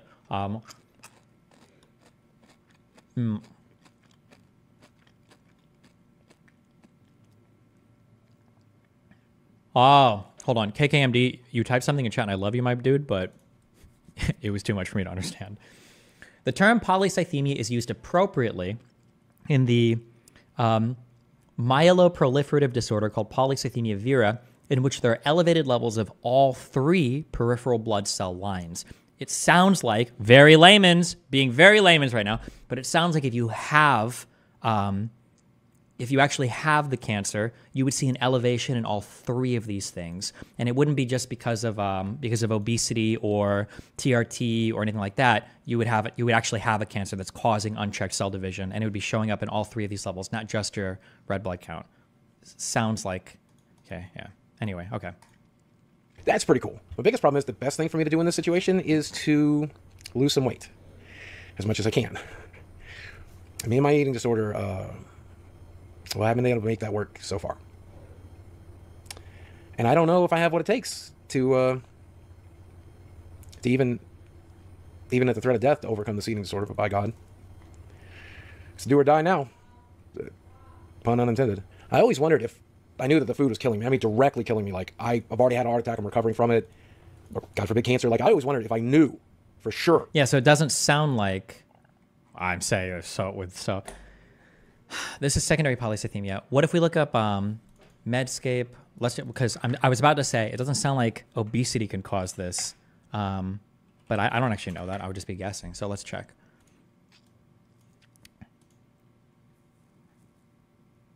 Hello? It's medical shit, okay? I need access to this. Don't do this to me. Don't make me have a fucking account.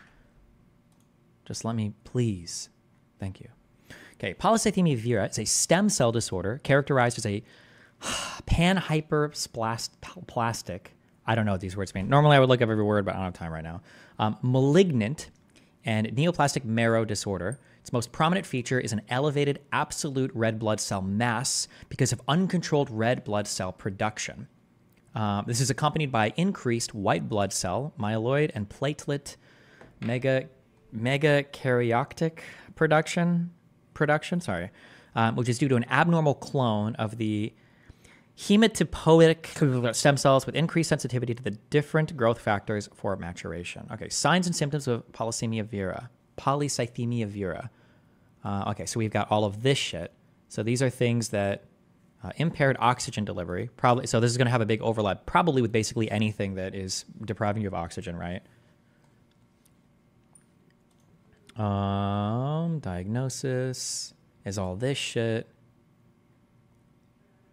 Management is all this bullshit. Okay. Does it say it doesn't have risk factors or causes?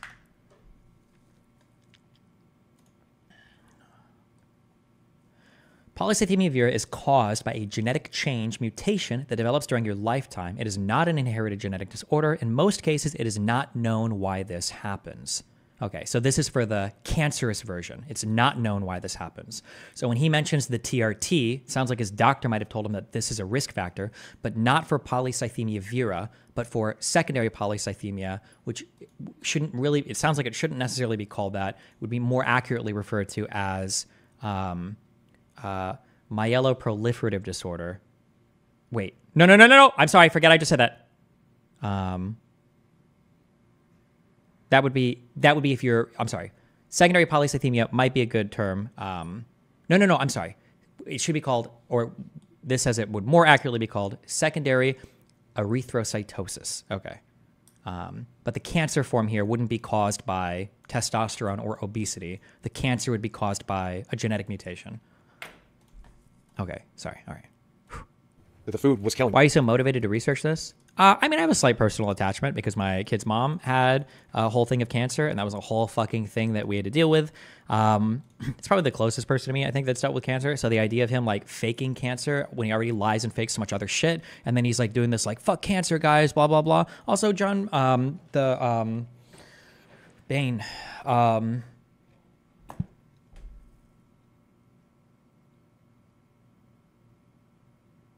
why am I'm not thinking of the right name. I'm having Total Biscuit. I've read the name in chat earlier. Sorry. Total Biscuit died of cancer. Yeah. And the idea that, I don't know, like the idea of listening to him like, woe is me about a cancer diagnosis that he doesn't have, that he's completely, utterly faking, and then he's going to use this. It just, it bothers me. I don't like that. It fucking irritates the fuck out of me. Yeah, sorry. Anyways. The etymology of erythrocyte equals red blood cell and anemia in the blood. So septicemia equals bacteria in the blood. Erythrocythemia equals too many RBCs in the blood. Okay. Would that be enough to get me to stop eating? I don't know. Now that I'm here, I still don't know. I guess time is going to tell. God, I fucking hope so. It really seems like all this bad stuff is happening at once right now, and I think I'm handling it pretty well. I think that's life or fate or whatever. You know, the holidays are already pretty tough for me. There's some other issues I've been going through. Now this health issue. I think the world tests you, right? And to determine whether you're going to put up or shut up. I'm a survivor. I've been doing this for 48 years, kicking life's ass, surviving, at the very least surviving, right? So I'm obviously going to survive this, obviously, until I don't. But that's... What kind of cancer did you have? It was called, I think it was called influenza type B, but the one that, actually, I don't remember at this point. It was either Hodgkin's lymphoma or non-Hodgkin's lymphoma. It's the one with the really high, she had a high survivability on it. The prognosis was good, even though it was like stage 4 symptomatic. But it was the one that, one of them has like a not great outcome and one of them has a pretty great outcome, but I don't remember which it was. It was, yeah. It was going to take every ounce that the world has to throw at me to get me there. fuck you. And in terms of the clarity that I referred to earlier, I've known about this for a little over 6 weeks. That it was a probability, though I just got my official diagnosis. But I hope it gives you an idea of why I've been so worried about my money, why I've been so worried about my career, why I've been so worried about my future, why I've done some of the things I've done and said some of the things I've said. Maybe I should have led with this before I asked people to watch my videos or become channel. Are the treatments the same for the Vera flavor versus not? Wondering if it costs thousands? Well, treating the symptoms is probably similar in that I think he said you recommend like an aspirin and you might have to get your blood taken every now and then to drain some. However, with if you have if you've got polycythemia, or if you've developed that condition or whatever, that's not caused by a cancer, you can treat the underlying conditions and then you'll just get rid of it. You won't have it anymore, right? Like it sounds like polycythemia, right? Lots of red blood cells isn't like a disease in and of itself. It's just saying you have a high presence of red blood cells. Now there's a reason for this that could be cancerous, but in his case, it's not. It's due to other conditions in the body, namely probably the obesity and the exogenous hormones. It's the fact that the sleep apnea is probably reducing his oxygen intake at night, depriving his blood of oxygen for long periods of time, which increases red blood cell production, and the exogenous testosterone that he's taking. Also, I don't know why, but also seems to be a risk factor for an overproduction of red blood cells as well. Those are probably the two major causes for it, which is what he brings up over and over again without realizing it. Members or whatever, I don't know. This felt very private at the time. But it doesn't feel private anymore, so I'm sharing it. At the end of the day, this diagnosis doesn't really change much. You know, obviously we're going to treat it. Obviously I'm going to get the sleep study done, update my CPAP machine, get the colonoscopy done, make sure there's no other issues to worry about. I'm going to continue. See, like all these things he's mentioning, the CPAP machine. CPAP is the thing that you use to unobstruct your airways while sleeping to combat sleep apnea, right? Remember, sleep apnea means less oxygen at night, means your blood would be hypoxemic, or you would have hypoxemia, meaning low oxygen in your blood for extended periods of time, which is a risk factor for this, right? All of these things that he's talking about don't have anything to do with the cancerous version. Continue to try to lose weight and continue to try to improve my brain and try to continue to work here on YouTube, and hopefully people will watch. Maybe they won't. You know, that's okay. That's okay. I'm going to keep doing what I do because, you know, that's who I am. Somebody on Twitter recommended I start my bucket list. I did that back in 2017, brother. I went to Disney, I went to New York, I went to LA, I traveled the country, I spent time with friends, I met fans, I met fellow YouTubers. I got to do all the things I wanted to do, right? The only thing left for me to do is get control of my eating disorder, get control of my brain, and be the healthiest I've ever been. But there's really nowhere else I need to go, nothing else I need to see. I went back home, I saw the cool places I wanted to see, I spent time with the people I wanted to spend time with. I would like to meet more fans. I would like to meet more creators. I'd like to spend time with the fans and friends that I know. But, shit, I'm pretty satisfied all told. If I died tomorrow, I'd be okay with that. I got it done. I got most of it done. What is left now is concentrating on healing this, and using my channel to entertain, educate, and give hope to people. Like, that's all I want left in the world. And it seems doable, seems within reach. Certainly within the next 20 years. I've been on the phone with friends and family all day.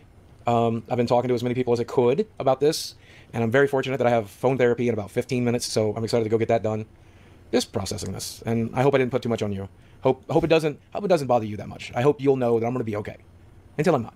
And that happens to all of us. Death comes for us all. But what do we say to the God of death? Not today, motherfucker. Not today.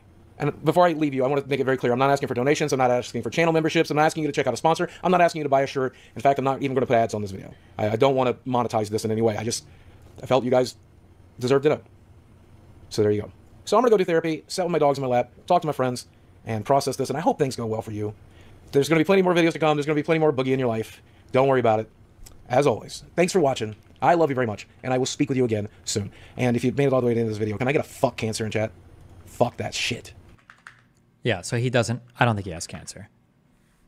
Quick cancer bio quiz to check your knowledge. Bro, I don't know. Fuck all. Apparently he has a tweet addressing it.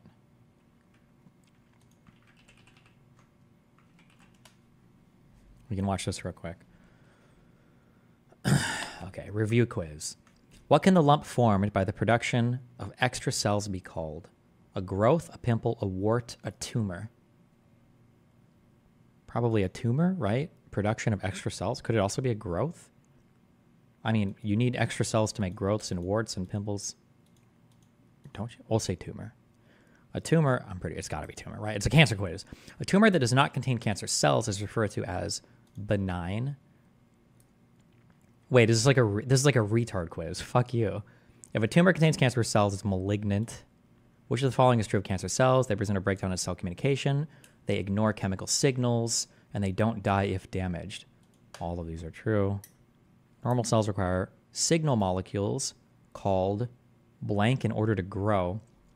Oh, this is like the grade school quizzes. Growth. Hey, sorry about my voice. I'm Oh, getting Jesus Christ. Oh, my God. Probably a growth factor. I don't actually know the answer to that, but I'm assuming it's growth factor.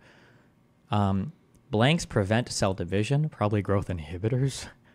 Blank regulate which genes are active in a cell. I think transcription factors relating to RNA, I think, determines which cell is actually like, or which gene is like making proteins, I think.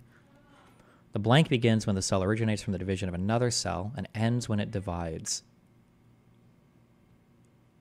Circle of life. The cell cycle, let's go with that. Mitosis is immediately followed by blank when the cell grows and prepares for the next phase. Mitosis is immediately followed by gap 1, synthesis, gap 2. Mitosis. What is mitosis immediately followed by? Is mitosis cell division? I don't know. I'm going to say none. That seems like a... If we get this, if we get at least an 80%, then we can declare his cancer diagnosis fake, guys, okay? That's what we need.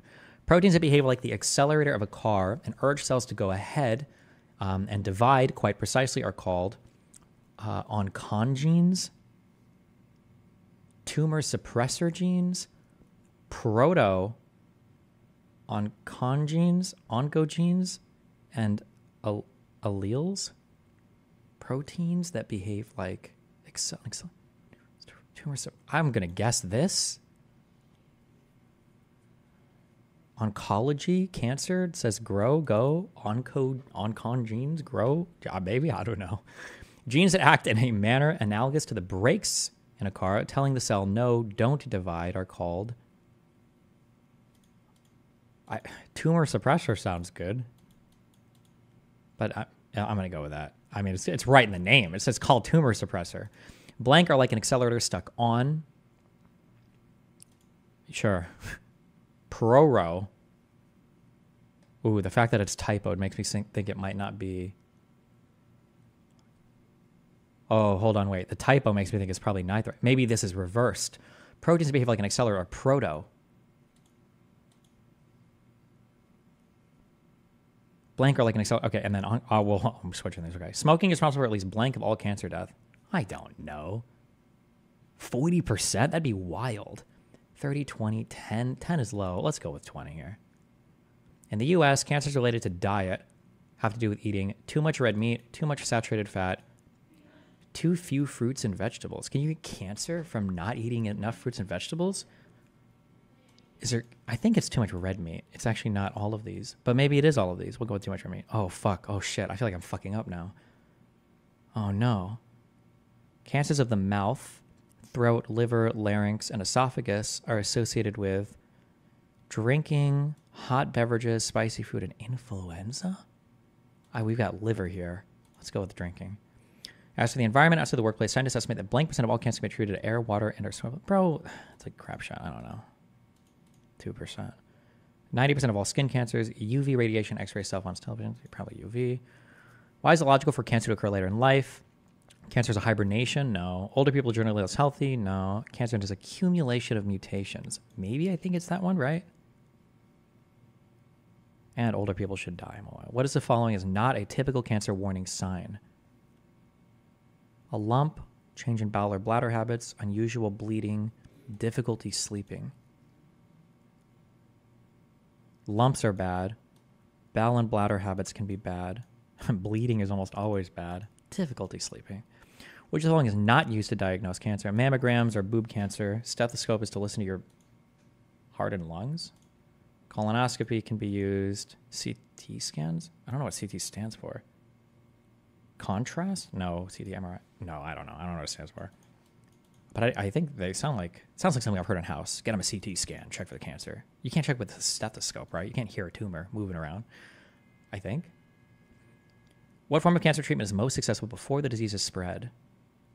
Radiation, probably, to target it and blow it up. Ooh, wait, or before it's spread at all? Surgery can be really effective, right? Not chemo, not immunotherapy. Well, fuck me. Before it spread, probably surgery, right? To remove a thing rather than doing radiation? It's got to be surgery. It has to be surgery. I feel like, but they could say the answer is B. But if you could take out a tumor, well, but radiation therapy is probably less invasive, actually, right? Would you want to do surgery if you could just do radiation therapy? Oh, fuck.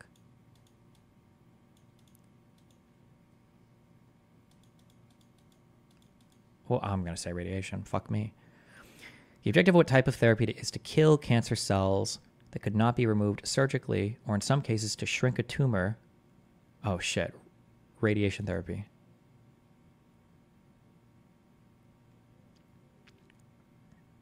Wait.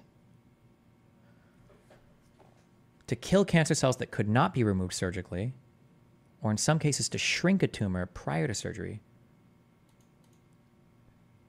Is chemo used to shrink tumors and then you take them out? Would you use radiation to shrink a tumor? I feel like you could use all of these. Maybe. Who knows? Let's go with chemo. To kill cancer cells that could not be removed surgically, or in cases to shrink a tumor prior to surgery. Let's go with chemo. What options are generally used to treat cancers that have spread from the primary tumor? Fuck. That would be chemotherapy, right? I don't know what the fuck immunotherapy is. I don't know what the fuck this even means. Fuck. Well, then it can't be the same answer up here. Fuck. Wait, I feel like I'm fucking all of these up. What form of cancer treatment is most successful before the disease spread? It's surgery. The objective of what type of surgery is to kill cancer cells that could not be removed surgically is radiation.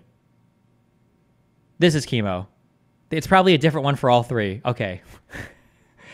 Scientists estimate that if we paid more attention to cancer prevention instead of focusing mostly on treatment, at least blank times more lives could be saved. I don't know. Probably 20 times more lives. At least blank of all cancer due to preventable factors like poor diet, smoking, and exercise. Let's say 55. It's never the highest one to second one. I feel like I don't want to get fucked on all like the number guessing ones. Okay, good luck. 80, that's what we needed. Yes.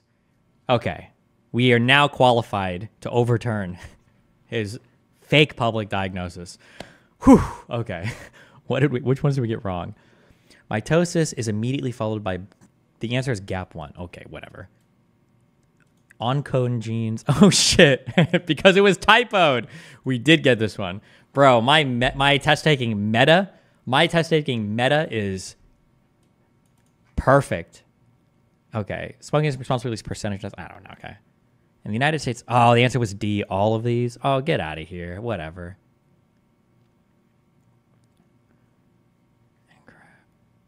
Okay, we reshuffled all of these, the surgery, radiation therapy, and chemotherapy. And then we got like all the number ones wrong. Fuck that. Okay. Whew. All right. Thank you, KKMD. Okay, here we go. Whew. Good luck. Hey, sorry about my voice. I'm getting over the flu, but I wanted to say thank you to the people that have reached out in the last 24 hours.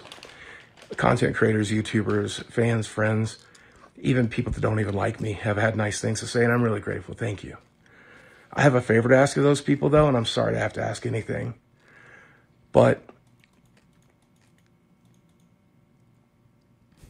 true.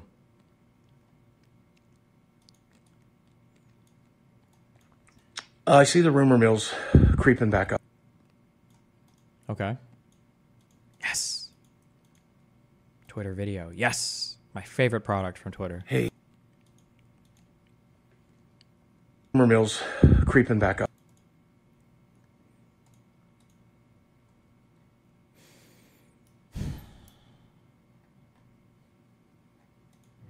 Up again. The same rumor mill that's accused me of God knows what else. God damn it.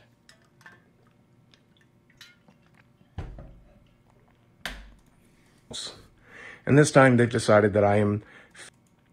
Bro, seriously? Sorry about my voice. I'm getting over the flu. But I wanted to say thank you to the people that have reached out in the last... I can't watch the fucking video. I have to leave soon. I don't think we're going to get to watch this because of this dog shit fucking platform. Are you serious?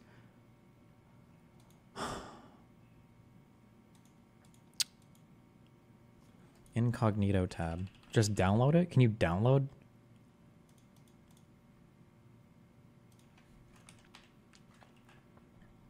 Incognito tab. Oh my god, my shortcut doesn't work. Jesus.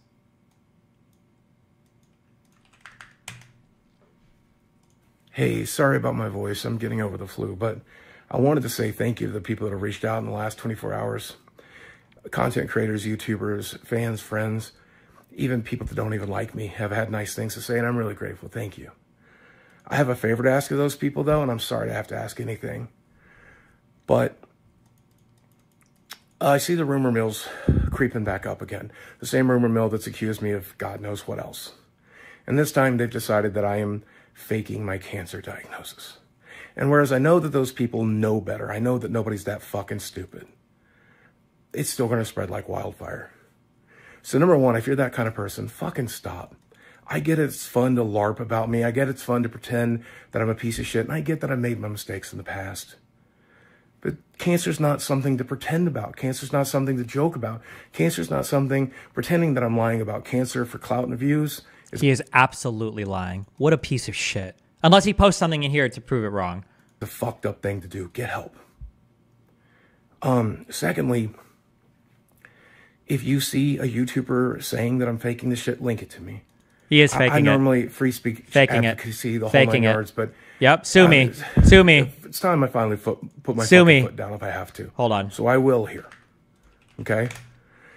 And thirdly, if you see this shit in comment sections, if you see videos about it, shout these motherfuckers down. Let them know.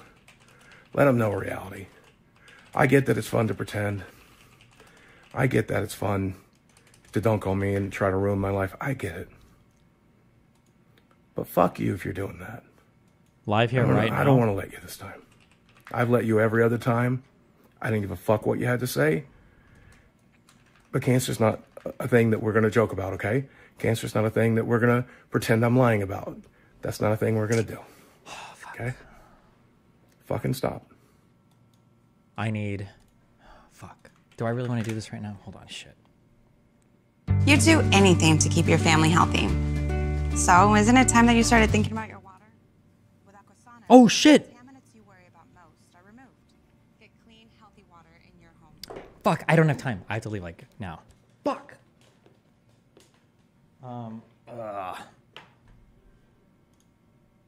You'll like this.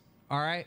If you can get me on the show, tell Keemstar to DM me on Twitter, and I will get on my phone, and I will be on the show, okay? Okay. Has he ever shown proof of diagnosis? Doesn't matter. Everything that he described and everything that he said was wholly consistent with not cancer. The thing that is not cancer. He's lying 1,000,000%.